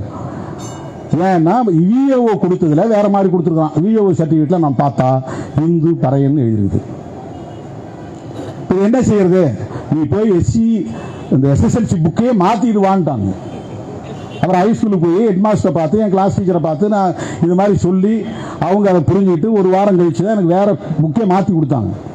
அந்த எஸ்எஸ்எல்சி புக்கிலே அது அந்த முதல் பக்கத்தில் வந்து அப்படி எழுதிட்டதுனால வேற புக்கை எனக்கு மாற்றி கொடுத்தாங்க. அதை எடுத்துட்டு போன பிறகு தான் நான் கம்யூனிட்டி சர்டிஃபிகேட்டே வாங்க முடியுது.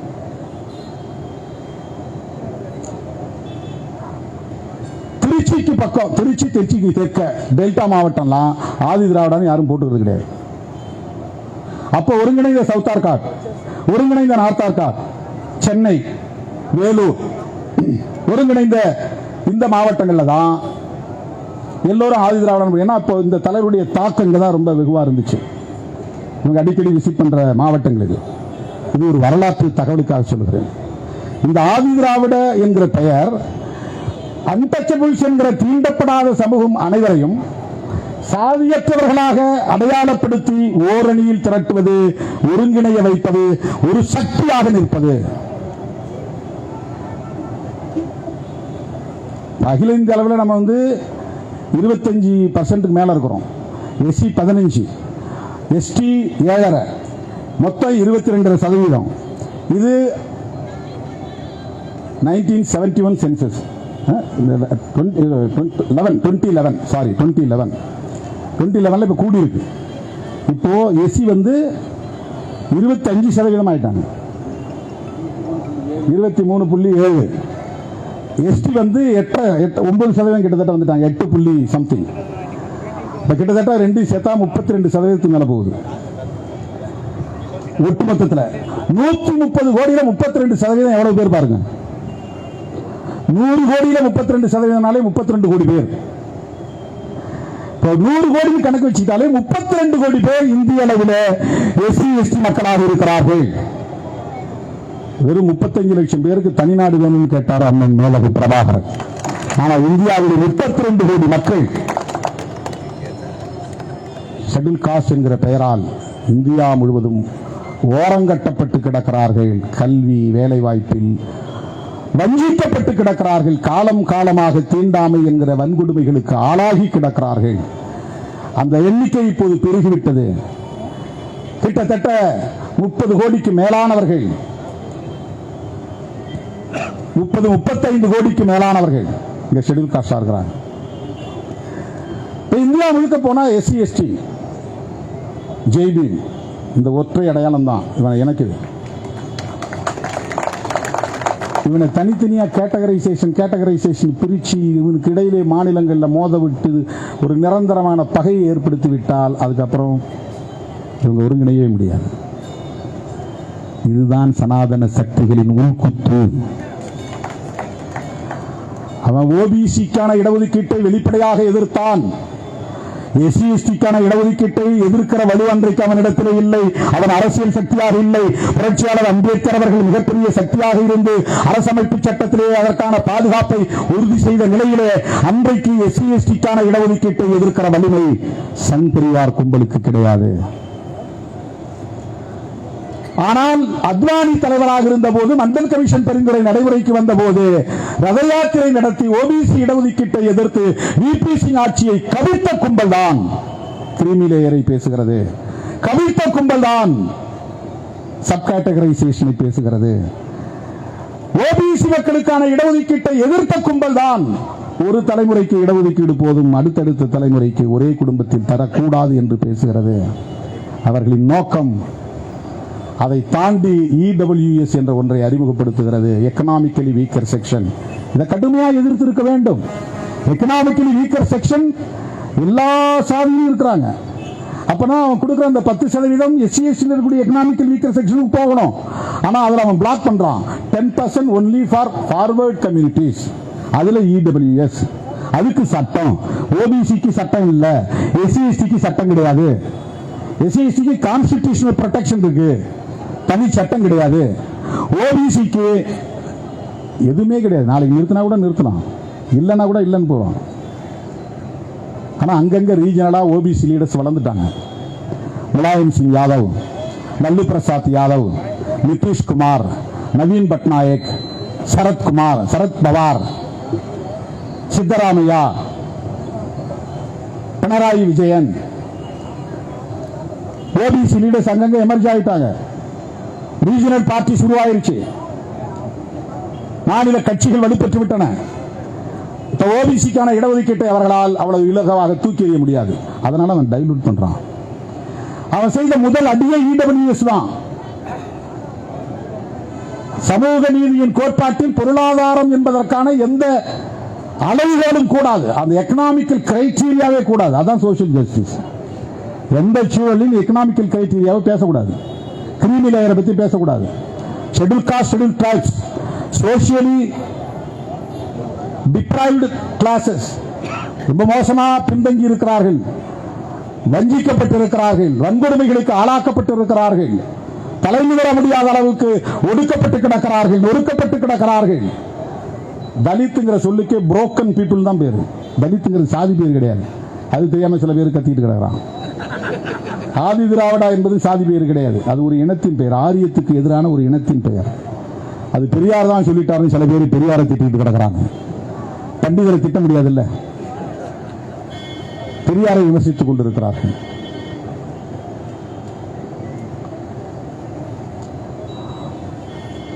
ஆகவே இந்த இடஒதுக்கீட்டில் இருக்கிற சூட்சுமம், தமிழ்நாட்டில் இருக்கிற உள்ஒதுக்கீடு எப்படி என்றால், ஒரே தொகுப்பாக தான் இன்றைக்கு எஸ்சி இருக்காங்க. 76 சாதி, மொத்தம் 78 சாதியில் 2 சாதி ஒருத்த கூட இல்லாமல் போயிட்டாங்க. ஒரு சாதி பேரு பாடானன், இன்னொரு சாதி பேரு கக்கலான். 2 சாதி இப்ப ஒரு நபர் கூட கிடையாது. செத்து போயிட்டாங்களா என்னன்னு தெரியல. ஒரு சாதி கூட கிடையாது சாதி. ஆனா லிஸ்ட்ல இருக்குது. Kakkalan in Kanyakumari district and Sengottai taluka of Tirunelveli district. அதுல கக்கலான் ஒரு சாதி இருந்துச்சு. இப்ப ஒரு ஆள் கூட இல்ல, சர்வேல கிடையாது. அப்புறம் Padannan in Kanyakumari district, Sengottai taluka of Tirunelveli district. இதுலயும் இந்த 2 டிஸ்ட்ரிக்ட்ல மட்டும்தான் அந்த சாதி. அது இருந்தாங்க, இப்ப இல்ல. ஆக மொத்தம் 78 சாதியில 76 சாதிகள் தான் இருக்கு. இதுல நிறைய உனக்கு வாயிலே நுழையாத பேரு. ஆதி திராவிடா தெரியும். ஆதி கர்நாடகா ஒரு சாதி கிருஷ்ணகிரி மாவட்டத்தில் இருக்கு. அஜிலா அப்படின்னு ஒரு சாதி இருக்குது. அது யாரும் ஒரு பெண் பேர் மாதிரி இருக்குல்ல, அஜிலா. ஐயனாவர் அது கன்னியாகுமரி மட்டும் இருக்கு. பைரான்னு ஒரு சாதி, பைரா. பகுடா, பண்டி, பெல்லாரா, பரத்தார் அது கன்னியாகுமரி டிஸ்ட்ரிக்ட் மட்டும். சலவாடி, சமார், முச்சி, சண்டலா, சேருமான், தேவேந்திர குலத்தான், டாம், டொம்பரா, பைடி, டானோ, இது 4 ஒன்னா சேர்த்துட்டான். தொம்பன், தொம்பன் ஒரு சாதி உண்டு, ஊர் ஊரா வந்து மேல அடிப்பாங்க. தொம்பன், கொடகாலி, கொட்டா, கொசார்ஜி எல்லாம் கேள்விப்பட்டீங்களா? தமிழ்நாட்டில் இருக்கு சாதி தான். இதெல்லாம் எஸ்சி சாதிக்குள்ள இருக்கு, எஸ்சி சாதிக்குள்ள இருக்கு. ஹொலையா, ஹொலையாங்கிறது கர்நாடகா ஒட்டி இருக்கக்கூடிய கிருஷ்ணகிரி மாவட்டத்தில் இருக்கு. கர்நாடகாவில் சாதி இருக்கு ஹொலையாங்கிறது. ஜக்கலி, சக்கிலி ஜக்கலி, ஜக்கலின்னு ஒரு சாதி. ஜம்புவுலு, கடையன், கல்லாடி, கணக்கன், பாடண்ணா, கரிம்பலன், கவரா, கோலியன், கூசா, கூட்டன், கூடன், குடும்பன், குறவன், சித்தனார், மயிலா, மாலா, மன்னன், மாவிலான், மோகர், முண்டாலா, நலகேயாவா, நாயாடி, மன்னனே ஒரு சாதி இருக்கு. நாயாடி, பல்லன், பல்லுவன், பம்படா, பானன், பஞ்சமா, பன்னாடி, பின்னாண்டி, தன்னியாண்டி, தன்னியாண்டி, பறையன், பறையன் சாம்பவர், இது 3 ஒன்னா சேர்த்திருக்கான். 86வது இடத்துல இருக்குது. பறையன்கிறத PARAIOAN அது ஒண்ணு, PARAYAN அது ஒண்ணு. எவனோ ஸ்பெல்லிங் மிஸ்டேக் ஆயிடுச்சுன்னா அதை அப்படியே ஃபாலோ பண்ணிட்டாங்க. யாராவது ஒரு தாசில்தார் ஸ்பெல்லிங் மிஸ்டேக் பண்ணிருப்பான், ஐ போடாம இருந்திருப்பான். அவன் பின்னால வரவன் பூரா அப்படியே எழுதிட்டு வந்திருப்பான். அது ஒரு சாதியாகி போச்சு.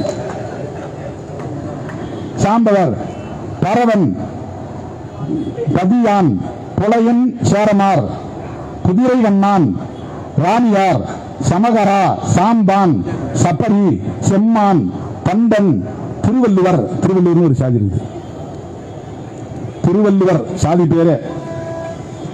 வல்லான், வல்லுவன், வண்ணான், வாதிரியான், வேலன், வேலன் சாதி பேர்னா யாரும் சாமியை கும்பிட மாட்டானோ, வேலை வேளா வேல் வேளான், அது சாதி பேரு. வேலன்கிறது இங்க ஒரு சாதி பேரா இருக்கு, எஸ்சி சாதி பேரு. வெங்கனூர் ஆதி திராவிடர், வேலூர் டிஸ்ட்ரிக்ட்ல இப்படி ஒரு சாதி இருக்குது. ஆதி திராவிடர்ல வெங்கனூர் ஆதி திராவிடர் எங்க போட்டு கொடுத்து எவனும் வாங்கியிருக்கிறான். வெறும் ஆதி திராவிடர் போடாதீங்க, அவங்க வேற நாங்க வேற அப்படின்னு சொல்லியிருப்பான் சர்டிபிகேட் வாங்கும்போது. அவன் தாசில்தார் அப்படியே எழுதியிருப்பான், வெங்கனூர் ஆதி திராவிடர் எழுதியிருப்பான். பின்னால் வரவன் பூரா அப்படியே ஃபாலோ பண்ணி எழுதியிருப்பான். அது ஒரு சாதியா போயிருச்சு. வெங்கனூர் ஆதி திராவிடா, வேப்பூர் பறையன், வேப்பூர் பறையன் ஒரு பறையன் இருக்கிறான். வெட்டுவான், இதெல்லாம் வந்து ஷெட்யூல் காஸ்ட்ல.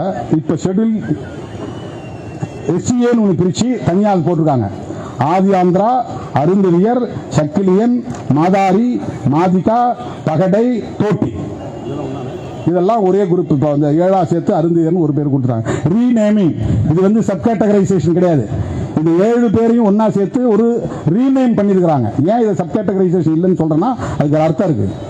தேவேந்திர குல வேளாளர் அதுல 7 சாதியில ஒன்னா சேர்த்து தேவேந்திர குலத்தான், குடும்பன், பல்லன், பன்னாடி, வாதிரியார் அப்படிங்கிற சாதிகள்லாம் ஒன்னா சேர்த்து தேவேந்திர குல வேளாளர் அப்படின்னு கொடுத்திருக்காங்க.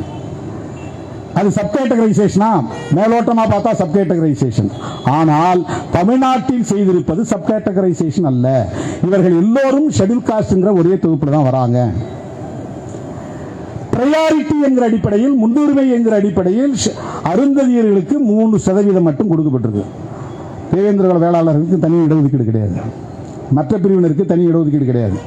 யாரையும் வகைப்படுத்தல, கேட்டகரைஸ் பண்ணல, பிளாக் பண்ணல. உனக்கு இத்தனை பர்சன்ட், உனக்கு இத்தனை பர்சன்ட், உனக்கு இத்தனை percent. A group, B group, C group, D group ஆந்திராவில் இருக்கு. அதை அப்படியே தெலுங்கானாவில் பின்பற்றுறாங்க. அவங்களுக்கு அப்படியே பிளாக் பண்ணிட்டாங்க. இது சப்கேட்டகரைசேஷன் என்ன ஆயிருக்கும்னா 3% அருந்ததி, அவ்வளவுதான், அதோட நின்று பிளாக் பண்ணிடுவாங்க. தேவேந்திர குல வேளாளர் எவ்வளவு பர்சன்டேஜ் இருக்காங்க, அவ்வளவு, அதோட நின்னுக்க. ஆதி திராவிடர் எவ்வளவு இருக்கிறாங்க, இத்தனை பர்சன்ட், இந்த 19 18 பிரிச்சு உனக்கு கொடுத்துறோம். இதுக்குள்ள அது போக முடியாது, அதுக்குள்ள இது வர முடியாது, பிளாக் ஆயிரும். இது சப்கேட்டகரைசேஷன். இது ஒரு நிரந்தர பிளவு. எந்த காலத்தில் ஒன்று சேர முடியாது. தமிழ்நாட்டில் இருக்கிற இடஒதுக்கீடு அருந்ததியர்களுக்கு 3% இடஒதுக்கீடு பிரையாரிட்டி அடிப்படையில் தரப்படுகிறது. அவங்களுக்கு 3% வாங்கிக்கலாம். அதையும் தாண்டி மிச்சம் இருக்கிற 15% போட்டி போடலாம். Open for all including Arunthathiyar. எச்சம் இருக்கிற இந்த 15%க்குள்ளேயும் அருந்ததியர்கள் காம்பீட் பண்ணலாம். இது ஆந்திராவில் கிடையாது, கேரளாவில் கிடையாது, பஞ்சாபில் கிடையாது.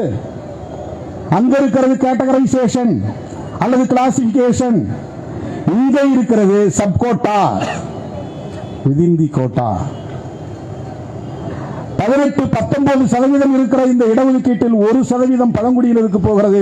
மிச்சம் இருக்கிற 18%-ல் 3% அருந்ததியர்களுக்கு முன்னுரிமை என்கிற அடிப்படையில் அவர்கள் மிகவும் பின்தங்கிய நிலையில் இருப்பதனால், வஞ்சிக்கப்பட்ட நிலையில் இருப்பதனால், இவர்களோடு மற்றவர்களோடு போட்டியிட முடியாத நிலையில் இருப்பதனால் முன்னுரிமை அடிப்படையில் அது தரப்படுகிறது. எஞ்சிய தகுதி படைத்தவர்கள் அந்த 15%-ற்குள்ளும் போட்டி போடலாம். ரோஸ்டர்ல வருது. ரோஸ்டர்ல எஸ்சிஏ முன்னால வச்சிடறாங்க. ஷெட்யூல் காஸ்டுக்கு 2வது இடம். அந்த 2வது இடத்துல யார்? First SCA, SC Arunthathiyar. இது வரல ரோஸ்டர்ல இருந்துச்சு, இப்ப இல்ல, அது எடுத்துட்டாங்க. ஆனா அந்த 15%-ற்குள்ளும் அவர்கள் பங்கு பெற முடியும். இது எப்படி சப் கேட்டகரைசேஷன் சொல்ல முடியும்? இதை நாங்க ஆதரிச்சோம். விடுதலை சிறுத்தைகளின் ஆதரவால் தான் அது வெற்றி பெற்றது, நடைமுறைக்கு வந்தது என்பதை நான் அடித்து சொல்ல விரும்புகிறேன். வரலாறு தெரியாதவன் வாய்க்கு வந்ததை பேசுறான். நான் தேர்தல் அரசியலுக்கு வராத காலத்தில், என்னோடு தோழர் ரவிக்குமார் இணையாத போது, தோழர் சிந்தனை செல்வன் சேராத காலத்திலேயே மதுரை மண்ணில் அருந்ததியர்களின் பிரச்சனைகளை முன்னுரிமை கொடுத்து போராடிய இயக்கம் விடுதலை சிறுத்தைகள் கட்சி. அப்ப அருந்ததியெல்லாம் பார்க்க கிடையாது, ஒடுக்கப்பட்டவர்கள், அவ்வளவுதான். நமக்கு அதெல்லாம் இது என்ன வகுப்பு, அது என்ன வகுப்புன்னு ஒரு நாளும் கேட்டது கிடையாது. அப்போ இடஒதுக்கீடு கோரிக்கை வந்த போது ஆதரித்தவர்கள் அன்றைய விடுதலை சிறுத்தைகள். அன்னைக்கு திருமாவளவன் தனியாக நின்று இந்த குரலை எழுப்பியவன். இன்னைக்கு ஒரு பெரிய சக்தியா இருக்கிறோம், அது வேற. என் பக்கத்தில் இவ்வளவு பெரிய தோழர்கள் எல்லாம் இருக்கிறாங்க, இன்டலெக்சுவல்ஸ் எல்லாம் இருக்கிறாங்க கூட.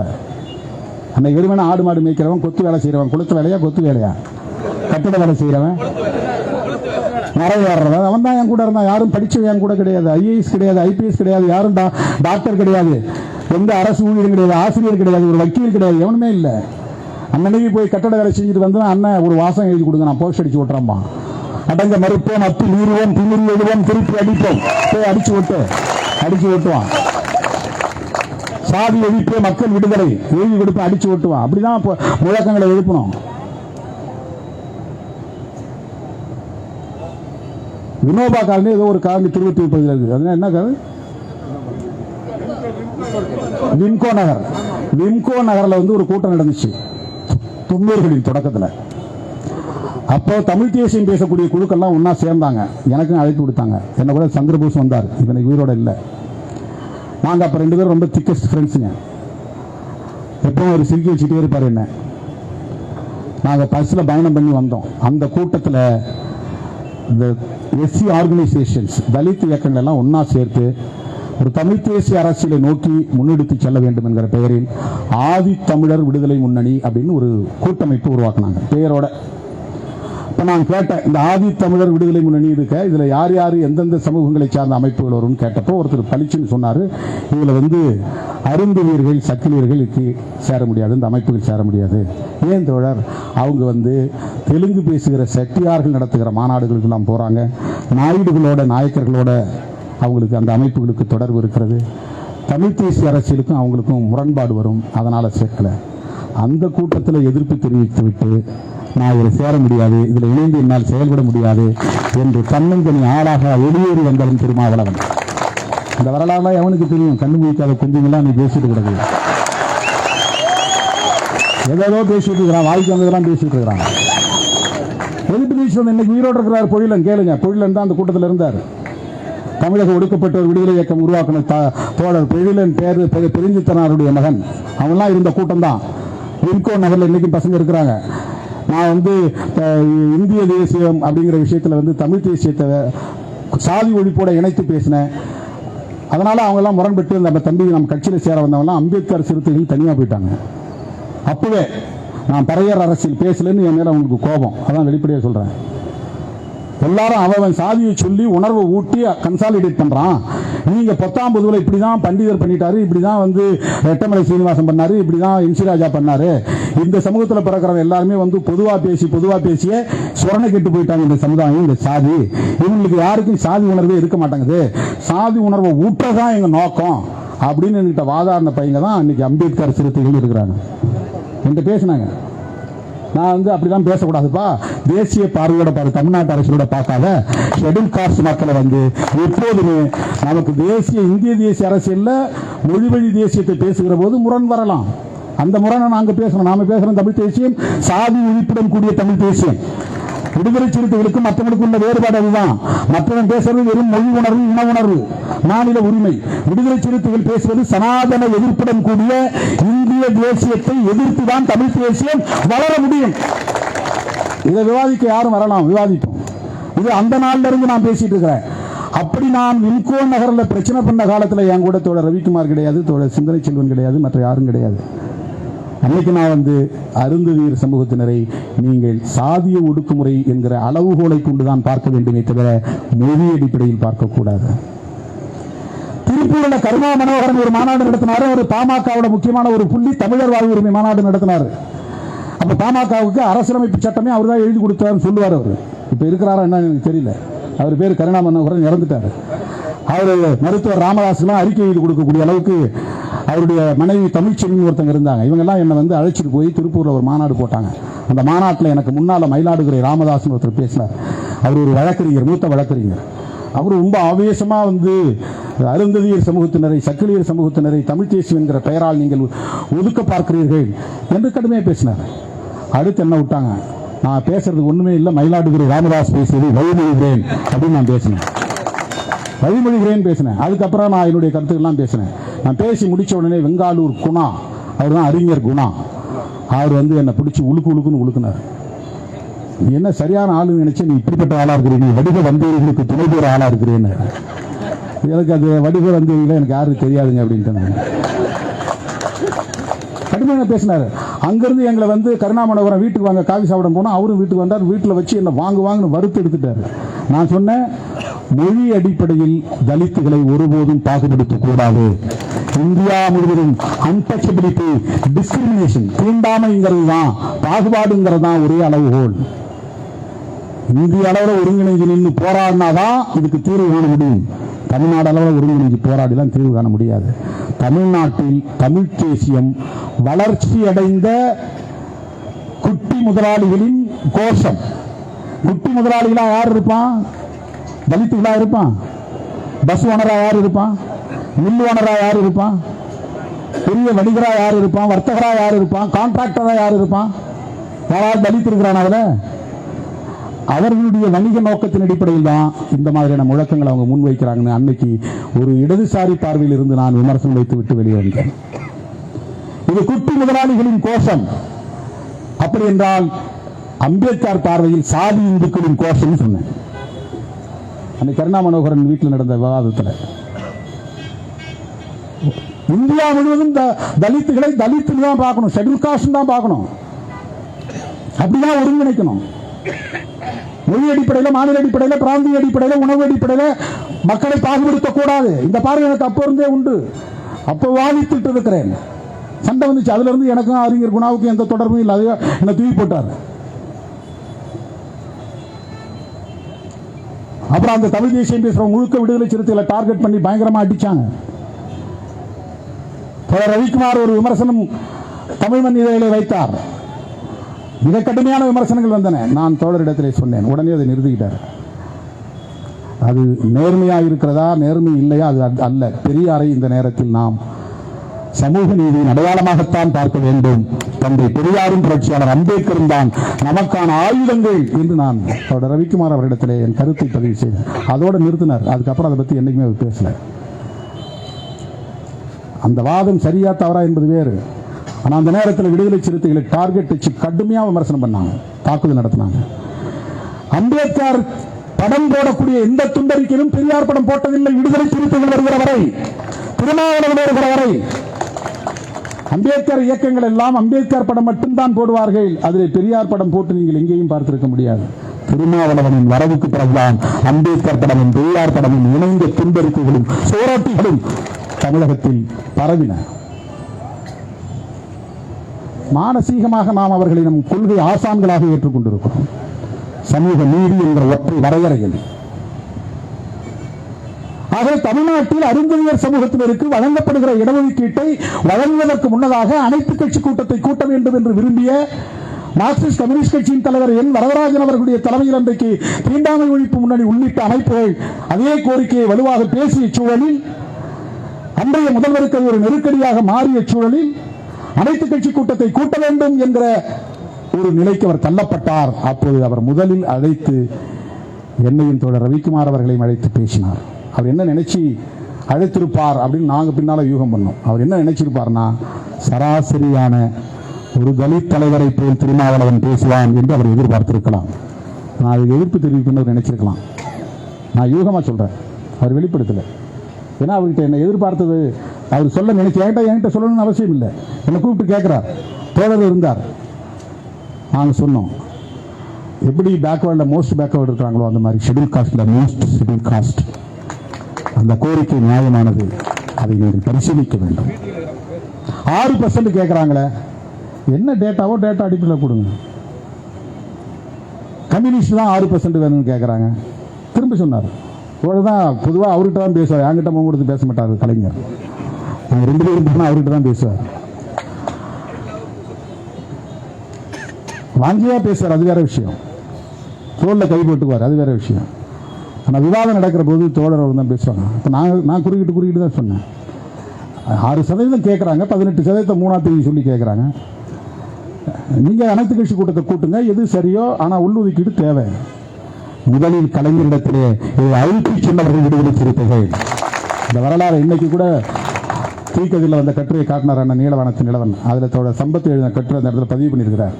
அனைத்து கட்சி கூட்டம் நடந்தது, அதில் என் வரதராஜன் இப்படி பேசினாரு, அந்த கூட்டத்தில் திருமாவளவனும் இதை ஆதரித்து பேசினார் என்பது குறிப்பிடத்தக்க ஒன்று அப்படின்னு பதிவு பண்ணியிருக்கிறார். ஆனால் சில பேர் வெளியில அவர் எதிர்த்தாரு இல்லை ஆதரிச்சாருன்னா அது வைத்தறிச்சல்ல ஆதரிச்சாரு, உள்ளுக்குள்ள வச்சுக்கிட்டு வெளியில ஆதரிச்சாரு. என்னையா விளக்கம் இது? அதாவது ஏதாவது குறை சொல்லணும்னு மட்டும் நினைச்சிட்டு பேசலாம். ஏன்னா வரலாறு காணாத ஒரு எழுச்சிங்க மதுரையில். திருமாவளவன் விடுதலை சிறுத்தைகள் அப்படிங்கிறது இந்த சப் காஸ்ட் எல்லாத்தையும் தாண்டி ஒரு எழுச்சி உருவானது.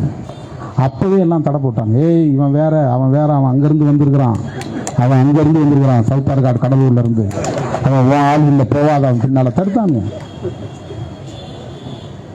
மொழியை பேசுறானா வீட்டில் தடுத்தாங்க. அதை தாண்டியும் இன்றைக்கு விடுதலை சிறுத்தைகள் இயக்கத்தில் கணிசமான அளவில் தோழர்கள் ஜனநாயக சக்திகளாக இணைந்து பணியாற்றிக் கொண்டிருக்கிறார்கள். தம்பி பாலாஜி போன்றவர்கள் இந்த இயக்கத்திலே துணை பொதுச் செயலாளர் என்கிற அளவுக்கு ஒரு பொது இயக்கமாக, பேர் இயக்கமாக இது வளர்ந்திருக்கிறது. இதுதான் நிறைய பேருக்கு வயிறு உப்பல். ஆளாளு திமுக மேல கோவம் இருக்கிறவன்லாம் நம்ம மேல திட்டுறான், நம்ம மேல கோவம் இருக்கிறவன்லாம் திமுகவை திட்டுறான். 2 வகையா இருக்கிறாங்க தமிழ்நாட்டுல. நம்ம வளர்ச்சி பிடிக்காம பொறாம பிடிச்சு நம்மள நேரா திட்ட முடியாம திமுக திமுக திமுக அப்படிங்கிறான். திமுகவை சுத்தமா பிடிக்காதவன்லாம் இவன் போய் அங்க ஒத்திக்கிட்டே இருக்கிறதால தான் இடதுசாரிகளா இருக்கிறாங்க. இந்த ஆள் வெளியே வந்துட்டான்னா நம்ம திமுகவை காலி பண்ணிடலாம், பிஜேபி அஜெண்டாவை நிறைவேற்றிடலாம், நமக்கு கொடுத்த செயல் திட்டத்தை நிறைவேற்றலாம் அப்படின்னு ஒரு கும்பல் இருக்கிறாங்க. அவனோடு நம்மளை சேர்ந்துக்கிட்டு மறுத்தெடுக்கிறாங்க. அதெல்லாம் நம்ம பொருட்படுத்த தேவையில்லை. தமிழ்நாட்டில் தரப்படுகிற உள்ஒதுக்கீடு என்பது வேறு, உச்ச நீதிமன்றம் சொல்லியிருக்கிற சப் கேட்டகரைசேஷன் என்பது வேறு. இந்த சப் கேட்டகரைசேஷனை எதிர்ப்பதனால் தமிழ்நாட்டில் அருந்ததியர் சமூகத்துக்கு இருக்கிற உள்ஒதுக்கீட்டை எந்த நிலையிலும் சீண்ட முடியாது, பாதிப்பு ஏற்படுத்த முடியாது, அதை இனிமேல் டச் பண்ண முடியாது. 3% எங்களுக்கு உறுதிப்படுத்தப்பட்டது. அதுக்கு தனி சட்டம் வந்துருச்சு. அதுக்கு எந்த டேமேஜும் கிடையாது, பயப்பட வேண்டிய அவசியமே கிடையாது, யாரும் எதிர்க்க முடியாது. நாம ரிவ்யூ பண்ண சொன்னது power to the state government to split the scheduled caste in each every state. இதை எங்களால் ஏற்றுக்கொள்ள முடியாது. ஏன்னா மாநில அரசுகள் literally speaking cast into states. அதுதான் இன்னைக்கு நடைமுறை இருக்குது. சாதி இந்துக்களின் அரசுகளாகத்தான் இந்தியா முழுவதும் மாநிலங்களில் இருக்கிறது. யோகி ஆதித்யநாத்துக்கு அந்த அதிகாரத்தை கொடுத்தா என்ன ஆகும்? அவன் எப்படி உத்தரப்பிரதேச தலித்துகளை சிதறடிப்பான்? அது பர்மனன்ட், டெம்பரரி இல்லை, பர்மனன்ட் ஆயிடும். இனிமே ஆந்திராவில் மாலா மாதிரியாக சேர்க்கவே முடியாது. தமிழ்நாட்டில் பாருங்க, இந்த 20 வருஷம் அதுக்கு முன்னாடி ஏதாவது அந்த கிருஷ்ணசாமி நாமளும் ஒரு மேடையில் அவருக்கு பிடிக்குதோ பிடிக்கலையோ வேற வழி இல்லாமல் நின்றுகிட்டு இருந்தோம், கை கோத்துக்கிட்டு இருந்தோம். மேடையில் அவர் ஆதி திராவிடர், அருந்ததியர், தேவேந்திர குல வேளாளர் ஒற்றுமைன்னு பேசுவார். இன்னைக்கு பேசவே முடியாது, அவராலையும் பேச முடியாது, அவர் விரும்பினா கூட பேச முடியாது. அவ்வளவு ஒரு பெரிய கோடாலியை போட்டாங்க, ஆழமா விழுந்துருச்சு. இந்த கன்சாலிடேஷன் முக்கியமா இல்லையா? காலங்காலமா ஒற்றுமையா இருந்தாங்களா? இல்ல. ஒற்றுமையா இருக்க வேண்டிய தேவை இருக்கா இல்லையா? தேவை இருக்கிறது. ஏன்? அப்பதான் கான்ஸ்டிடியூஷன் நடைமுறைப்படுத்த சொல்ல முடியும்.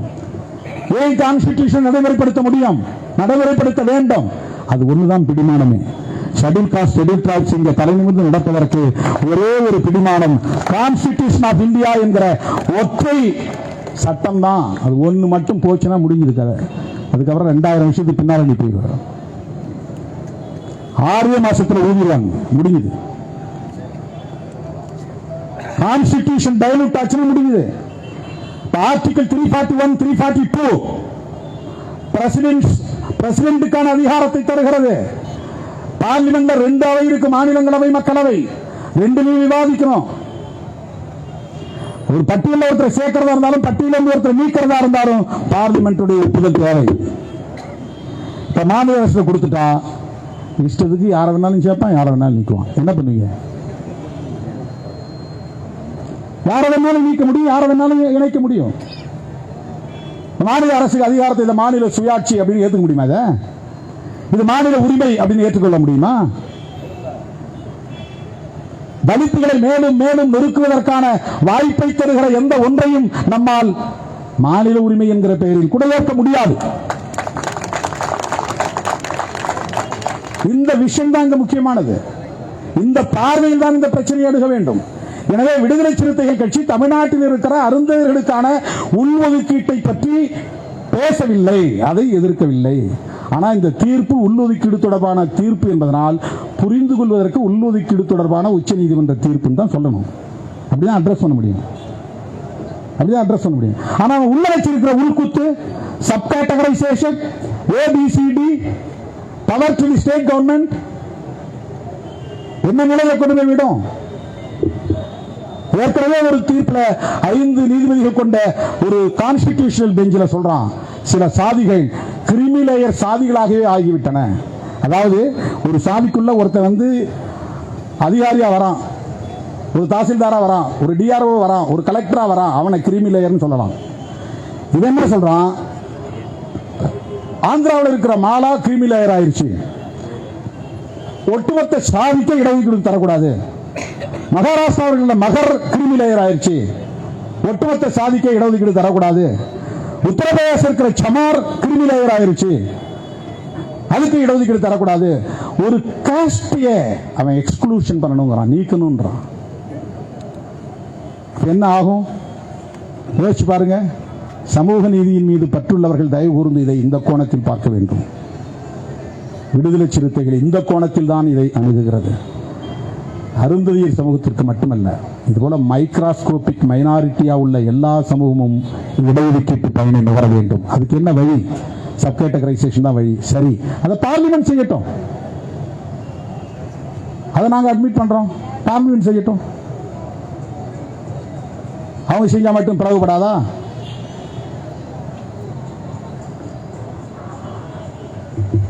எல்லா சாதிகளும் இது மாதிரி பிளாக் பண்ண முடியாது. இப்போ இந்த ப்ரையாரிட்டி மாதிரி கொடுத்துருக்கோம். தமிழ்நாட்டுக்குள்ள இது ஒரு வித்தியாசமான ஒரு நிலைப்பாடு. இது வேற எந்த மாநிலத்திலும் கிடையாது. இது ஒரே தொகுப்பா இருக்கிறாங்க. அந்த தொகுப்புக்குள்ள ஒரு பிரிவினருக்கு முன்னுரிமை அடிப்படையில் இடஒதுக்கீடு, அவ்வளவுதான்.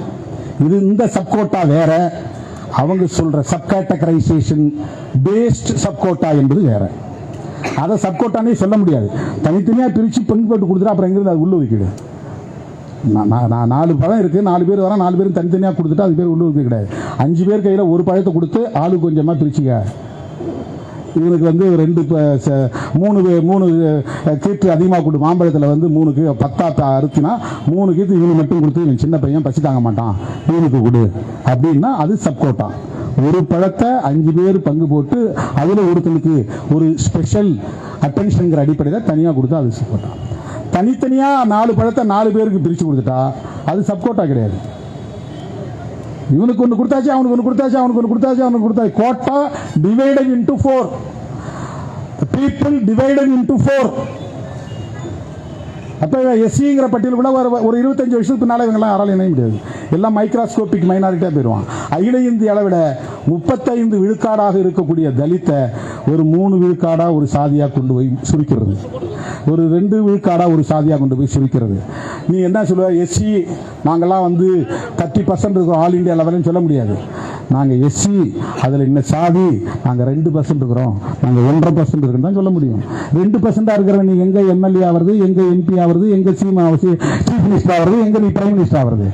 உன்னால் எந்த காலத்திலும் பொலிட்டிக்கலாக எமர்ஜ் ஆக முடியாத அளவுக்கு ஓங்கி அடிக்கிற உள்குத்துதான் சப்கேட்டகரைசேஷன். எந்த காலத்திலும் நீ ஒற்றுமையாக இருந்து விடக்கூடாது. எந்த காலத்திலும் இந்த பெயரால் நீ அதிகாரத்தை நுகர்ந்து விடக்கூடாது. எந்த காலத்திலும் நீ ஆட்சி அதிகாரத்தை கைப்பற்ற வேண்டும் என்ற கனவே காணக்கூடாது. பிராட் சென்ஸ்ல பார்த்தாதான் இதை புரிஞ்சுக்க முடியும். விடுதலை சிறுத்தைகளிடம் சமூக நீதியை பற்றி எவனும் பாடம் எடுக்க தேவையில்லை. இதை மட்டும் சொல்ல நான் கடமைப்பட்டிருக்கிறேன். ஜனநாயகத்தை பற்றி விடுதலை சிறுத்தைகளுக்கு யாரும் அறிவுரை சொல்ல வேண்டிய தேவையில்லை. யார் எந்த நிலையிலே அடக்கப்பட்டிருக்கிறார்கள், ஒடுக்கப்பட்டிருக்கிறார்களோ அவர்களின் பக்கம் நிற்கிற இயக்கம் தான் விடுதலை சிறுத்தைகள் கட்சி. இன்னைக்கு ஒரு வாரமா பறையர் அமைப்புன்னு சில பேர் கண்ணா பின்னான்னு கடுமையா தோழர் ரவிக்குமார் அவர்களையும் என்னையும் வருத்தெடுக்கிறாங்க. இவனு துரோகம் பண்ணிட்டாங்க, இந்த இனத்துக்கு துரோகம் பண்ணிட்டாங்க. ஆரம்பத்திலிருந்து இவனெல்லாம் சப்போர்ட் பண்ணிட்டாங்க. 3% போயிருச்சு. இது இந்த பக்கத்தில் அவங்க இவர் மறைமுகமா எதுக்குறாரு, ஒளிஞ்சு மறைஞ்சி எதுக்குறாரு. அதான் நேரடியா எதுக்குறாருன்னு அவனால சொல்ல முடியல. ஆனா கூட சொல்லணும், குற்றம் சொல்லணும்.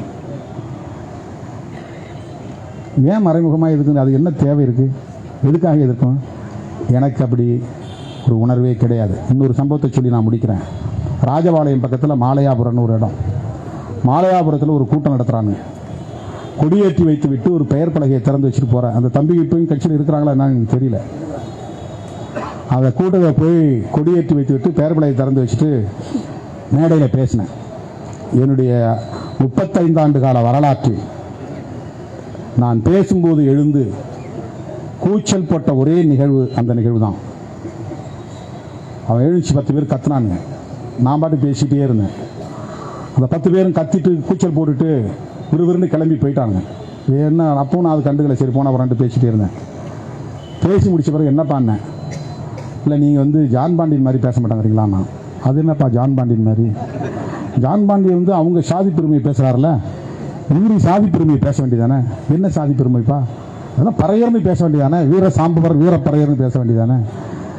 நீங்கள் பேசலையா, அதனால் கோச்சு போயிட்டாங்க. சரி போனா போகிறாங்க. போனவங்க என்ன பண்ணாங்க, நான் ஏற்றின கொடியை கட்டி சாய்ச்சிட்டு நான் திறந்து வச்ச பெயர் பலகி தூக்கி எரிஞ்சு உடைச்சி போட்டு போயிட்டாங்க. இதுவரை நான் அந்த ஊருக்கே போகல. நீங்கள் ஏன்பா போனீங்கன்னு நான் கேட்கல. திருப்பி வாங்கப்பான்னு நான் கூப்பிடல. சாதி ஒழிப்பில் நம்பிக்கை உள்ளவர்கள் என்னோடு வாருங்கள். இதுதான் நான் சொல்றேன். இன்னைக்கு நான் சொல்றேன், இப்போ நான் சொல்றேன், சாதி ஒழிப்பு தான் விடுதலை சிறுத்தைகளின் அரசியல் கோட்பாடு. அது முடியுமா முடியாதாங்கிறது வேற. அந்த அரசியல் கோட்பாட்டை மக்களிடத்தில் கொண்டு போய் சேர்க்க வேண்டும், அதை அடைகாக்க வேண்டும். அந்த நம்பிக்கை உள்ளவர்கள் என் பின்னால வரணும்னு அப்பயே நான் சொன்னேன். ஏன்பா நீங்க சாதி பேர்ல என் பின்னால வராதீங்க, என் சாதி என்னன்னு தெரிஞ்சு அப்படியே சடனா அந்த நொடியிலிருந்து விலகி ஓடினவங்க நிறைய பேர் உண்டு. நான் வெளிநாட்டு வட மாவட்டத்திலிருந்து வந்தவொடனே இந்த சாதியாக தான் இருக்குன்னு அவனா கற்பனை பண்ணிட்டு சில பேர் உறவாடினான். அவனுக்கு தனியாக உட்காந்து நேரம் சொன்னேன், என்ன சாதின்னு தெரிஞ்சுக்கிட்டு அங்கே கூட வராதிங்க. நாளைக்கு ஒரு வேளை இதே சாதியில் ஒருத்தன் செவப்பாக வந்தான்னா கலராக வந்தான்னா அவன் பின்னால் ஓடி போயிருவீங்க. அவர் அழகாக இருக்கிறாரு நல்லா இருக்கிறாருன்னு. அதனால் சாதி அடிப்படையில் வர நான் பேசுகிற அரசியல் புரிச்சுன்னு தான் நான் கூட வாங்க. இப்போ நான் சொன்னது 1990 மதுரையில் தேர்தல் அரசியலுக்கு வராத காலத்தில், தேர்தல் அரசியலில் ஈடுபடாத காலத்தில் சாதியவாதிகள் நம்மை சாதியாகவே பார்ப்பதனால் வருகிற சிக்கல் இது, அதனால் வருகிற சந்தேகம் இது, அதனால் வருகிற நம்பிக்கை இன்மை இது. சட்டமன்ற உறுப்பினராக இருக்கும்போது அவர் ஆதரிச்சு பேசுனது அவை குறிப்பில் இருக்கு. ரவிக்குமார் எதிர்க்கிறாருன்னா சட்டமன்றத்தில் நான் போய் பக்கத்தில் உட்காந்து சட்டை பிடிச்சா இழுத்தேன், ஆதரவு தெரிவித்து பேசுங்க, நான் பேசுகிறேன். அவர் அந்த லிபர்ட்டி, நான் யாரு இது லிபர்ட்டியும் தலையிடவில்லை. சிந்தனை செல்வம் என்ன பேசுகிறாரு, பனையூர் பாபு என்ன பேசுகிறாரு, பாலாஜி என்ன பேசுகிறாரு, என்கிட்ட வரணும், என்கிட்ட சொல்லிட்டு போகணும், இதுதான் பேசணும், இதெல்லாம் பேசக்கூடாது. எப்போ அவர் ரவிக்குமாருக்கும் சரி, இந்த எம்எல்ஏக்கிட்டும் சரி, ஒரு நாள் கூட நான் இதெல்லாம் பேசுறது கிடையாது. லிபர்ட்டி, அவங்க என்னை தலைவராக ஏற்றுக்கொண்டவர்களுக்கு நான் என்ன நிலைப்பாட்டை எடுத்திருக்கிறேன் என்பதை புரிந்து கொள்ள முடியும். அந்த புரிதலின் அடிப்படையில் தான் அவங்க இயங்குகிறார்கள். சட்டமன்றத்தில் அவர் ஆதரிச்சு பேசி வாழ்த்தி கடைசியாக முடிகிற கூட என்ன சொல்றாருன்னா, முடிகிற இடத்துல கூட கடைசியாக அவர் முடிக்கிறாரு. அதில் ஒரே ஒரு விஷயம் என்ன சொன்னார்னா, சென்சஸ்ல ஒரு சின்ன டெக்னிக்கல் ஃபிளா இருக்கு. நீங்க இப்போ 2011 சென்சஸ் அடிப்படையில் இடஒதுக்கீடு கொடுத்துருக்கீங்க. ஆனால் 1971 மொத்த இடஒதுக்கீடு அதோட நிற்குது, அதுக்கப்புறம் உயர்த்தவே இல்லை. அதை உயர்த்துங்க, 18 அட்லீஸ்ட் இப்போ இருக்கிற பாப்புலேஷன் அடிப்படையில் 19 உயர்த்துங்க. பழங்குடி மக்களுக்கு 1 இருக்கட்டும், எஸ்சிக்கு 19 இருக்கட்டும், மொத்தம் 19+1 20 இருக்கட்டும் பேசி முடிக்கிறார். அந்த இடத்துல நாம யாரும் கூட இருந்து ஏங்க நீங்க எப்படியாவது மறக்காம அருந்ததியை பற்றி பேசுறீங்களா சொல்லல.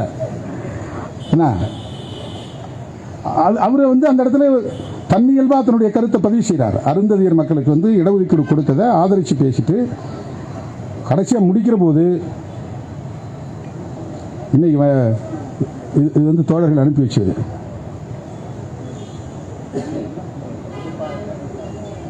கடைசியா முடிக்கிற போது சட்டமன்ற உரைங்கப்பா,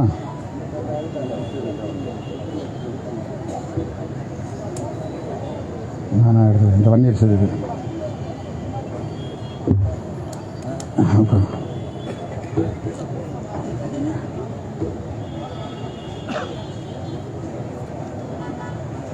பின்னர் இந்த சட்டத்தினை நீதிமன்றத்திற்கு சென்று தடுத்துவிடக் கூடாது என்பதற்காக அதை அக்கறையோடு சொல்கிறேன். அது அந்த இதை பற்றி சொல்ற டெக்னிக்கல் ஃபிளா பற்றி, அந்த டெக்னிக்கல் ஃபிளாவையும் நீங்கள் நிவர்த்தி செய்து இந்த மசோதாவை நீங்கள் நல்ல முறையில் நிறைவேற்றி அந்த அருந்ததியின மக்களுக்கு இடஒதுக்கீட்டினுடைய பலன்களை முழுமையாக கிடைப்பதற்கு நம்முடைய அரசு வழிவகுத்தது என்கிற வரலாற்று சாதனை என்றும் நிலைபெற வாழ்த்தி விடுதலை சிறுத்தையின் சார்பில் இந்த மசோதாவை வரவேற்று அமர்கிறேன். கலைஞரை வாழ்த்தி இது ஒரு வரலாற்று சாதனை, இது என்றும் நிலை பெற வேண்டும் என வாழ்த்தி விடுதலை சிறுத்தைகளின் சார்பிலே வாழ்த்தி அமர்கிறேன். இது இன்றைக்கு அவை குறிப்பில் இருக்கு. ஆனால் எழுதுறவனா என்ன ஆகுறான், ரவிக்குமார் எதிர்க்கிறாரு. இதுக்கு நாம் விளக்கம் சொல்ல முடியாது. நாம் தமிழ்நாட்டில் வழங்கப்பட்டிருக்கிற உள்ஒதுக்கீட்டை விமர்சிக்கவில்லை, எதிர்க்கவில்லை, அவ்வளவுதான். 2 வரிப்பதில் உச்சநீதிமன்ற தீர்ப்பில் இருக்கிற உள்குத்து என்கிற சதி முயற்சியை அம்பலப்படுத்துகிறோம். இது தடுக்க முடியுமா தடுக்க முடியாதா அப்படிங்கிறது கேள்வி வேற. தடுக்க முடியுங்கிற நம்பிக்கை ஏன் வந்திருக்குன்னா, பிஜேபி கூட்டணியில் இருக்கிற தலித்துகளை எதிர்ப்பு தெரிவிக்கிறான். சப்கேட்டகரைசேஷன் வேண்டாம், கிரீமி லேயரும் வேண்டாம். நாம எதிர்த்தா அவன் கண்டுக்க மாட்டான். சிராக் பஸ்வான் எதிர்க்கிறாரு. நாங்கள் அவர்கிட்ட போய் இது சும்மா ஒரு மரியாதை நிமித்தம் கொடுக்கலாம், ஏன்னா ராம்விலாஸ் பாஸ்வானை பார்த்த மாதிரி அவரையும் பார்த்துருவோம் அப்படின்னு போய் பார்க்க போனோம். அவரு கொந்தளிச்சு போய் பேசுறாரு. நாங்களே அவரை விட ரொம்ப ஸ்லோவா இருக்கிறோமோங்கிற மாதிரி இருந்துச்சு அவர் பேசினதை பார்த்தா. அவர் கொந்தளிச்சு பேசினார். என்ன இப்படி இது எப்படி, நான் பிரைம் மினிஸ்டர் நாளைக்கு பார்க்க போறேன், எல்லாரும் அழைச்சி போறேன், நான் கூட்டம் போட்டா நீங்க வருவீங்களா அப்படின்னாரு. ராம்விலாஸ் பாஸ்வான், நீங்க பிஜேபி கூட்டம் இருந்த போய் ராம்விலாஸ் பாஸ்வான் கூட்டம் போட்டா நாங்க போயிருக்கிறோம். அவர் சொன்னேன், உங்க ஃபாதர் கூட்டம் போட்ட போய் நாங்க போயிருக்கிறோம்.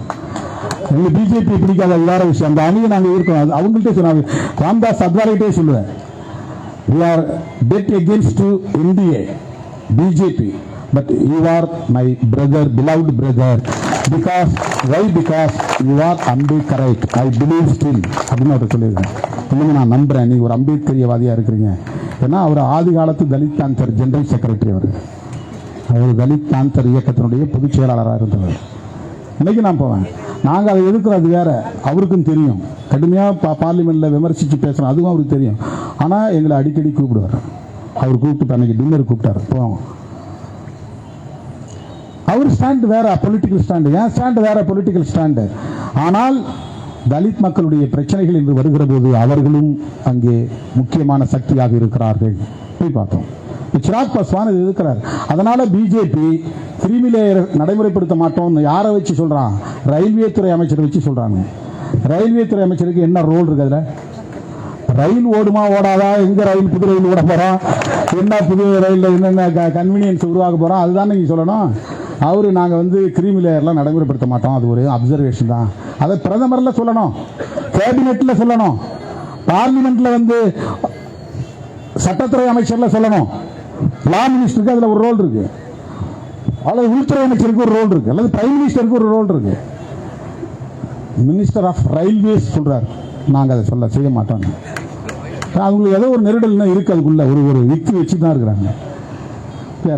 எனவே விடுதலை சிறுத்தைகள் கட்சி உச்சநீதிமன்ற தீர்ப்பை எதிர்ப்பது சப்கேட்டகரைசேஷன் என்கிற மாநில அரசுகளுக்கு வழங்குகிற அதிகாரத்தை எதிர்க்கிறோம். அது கூடாது. கிரீமி லேயர் என்பது வெறும் அப்சர்வேஷன் என்றாலும் கூட அந்த ஆபத்தை எந்த சூழலிலும் ஷெட்யூல் காஸ்ட் ஷெட்யூல் ட்ரைப்ஸ் மக்களுக்கு அந்த இடஒதுக்கீட்டில் கொண்டு வரக்கூடாது என்று எதிர்க்கிறோம். ஓபிசிக்கான கிரீமி லேயர் முறையையும் எடுத்தறிய வேண்டும், கைவிட வேண்டும் என்று வலியுறுத்துகிறோம். என் அழைப்பை ஏற்று ஓடோடி வந்த உங்கள் அனைவருக்கும் என்னுடைய நன்றி சொல்லி முடிக்கிறேன். நன்றி, வணக்கம்.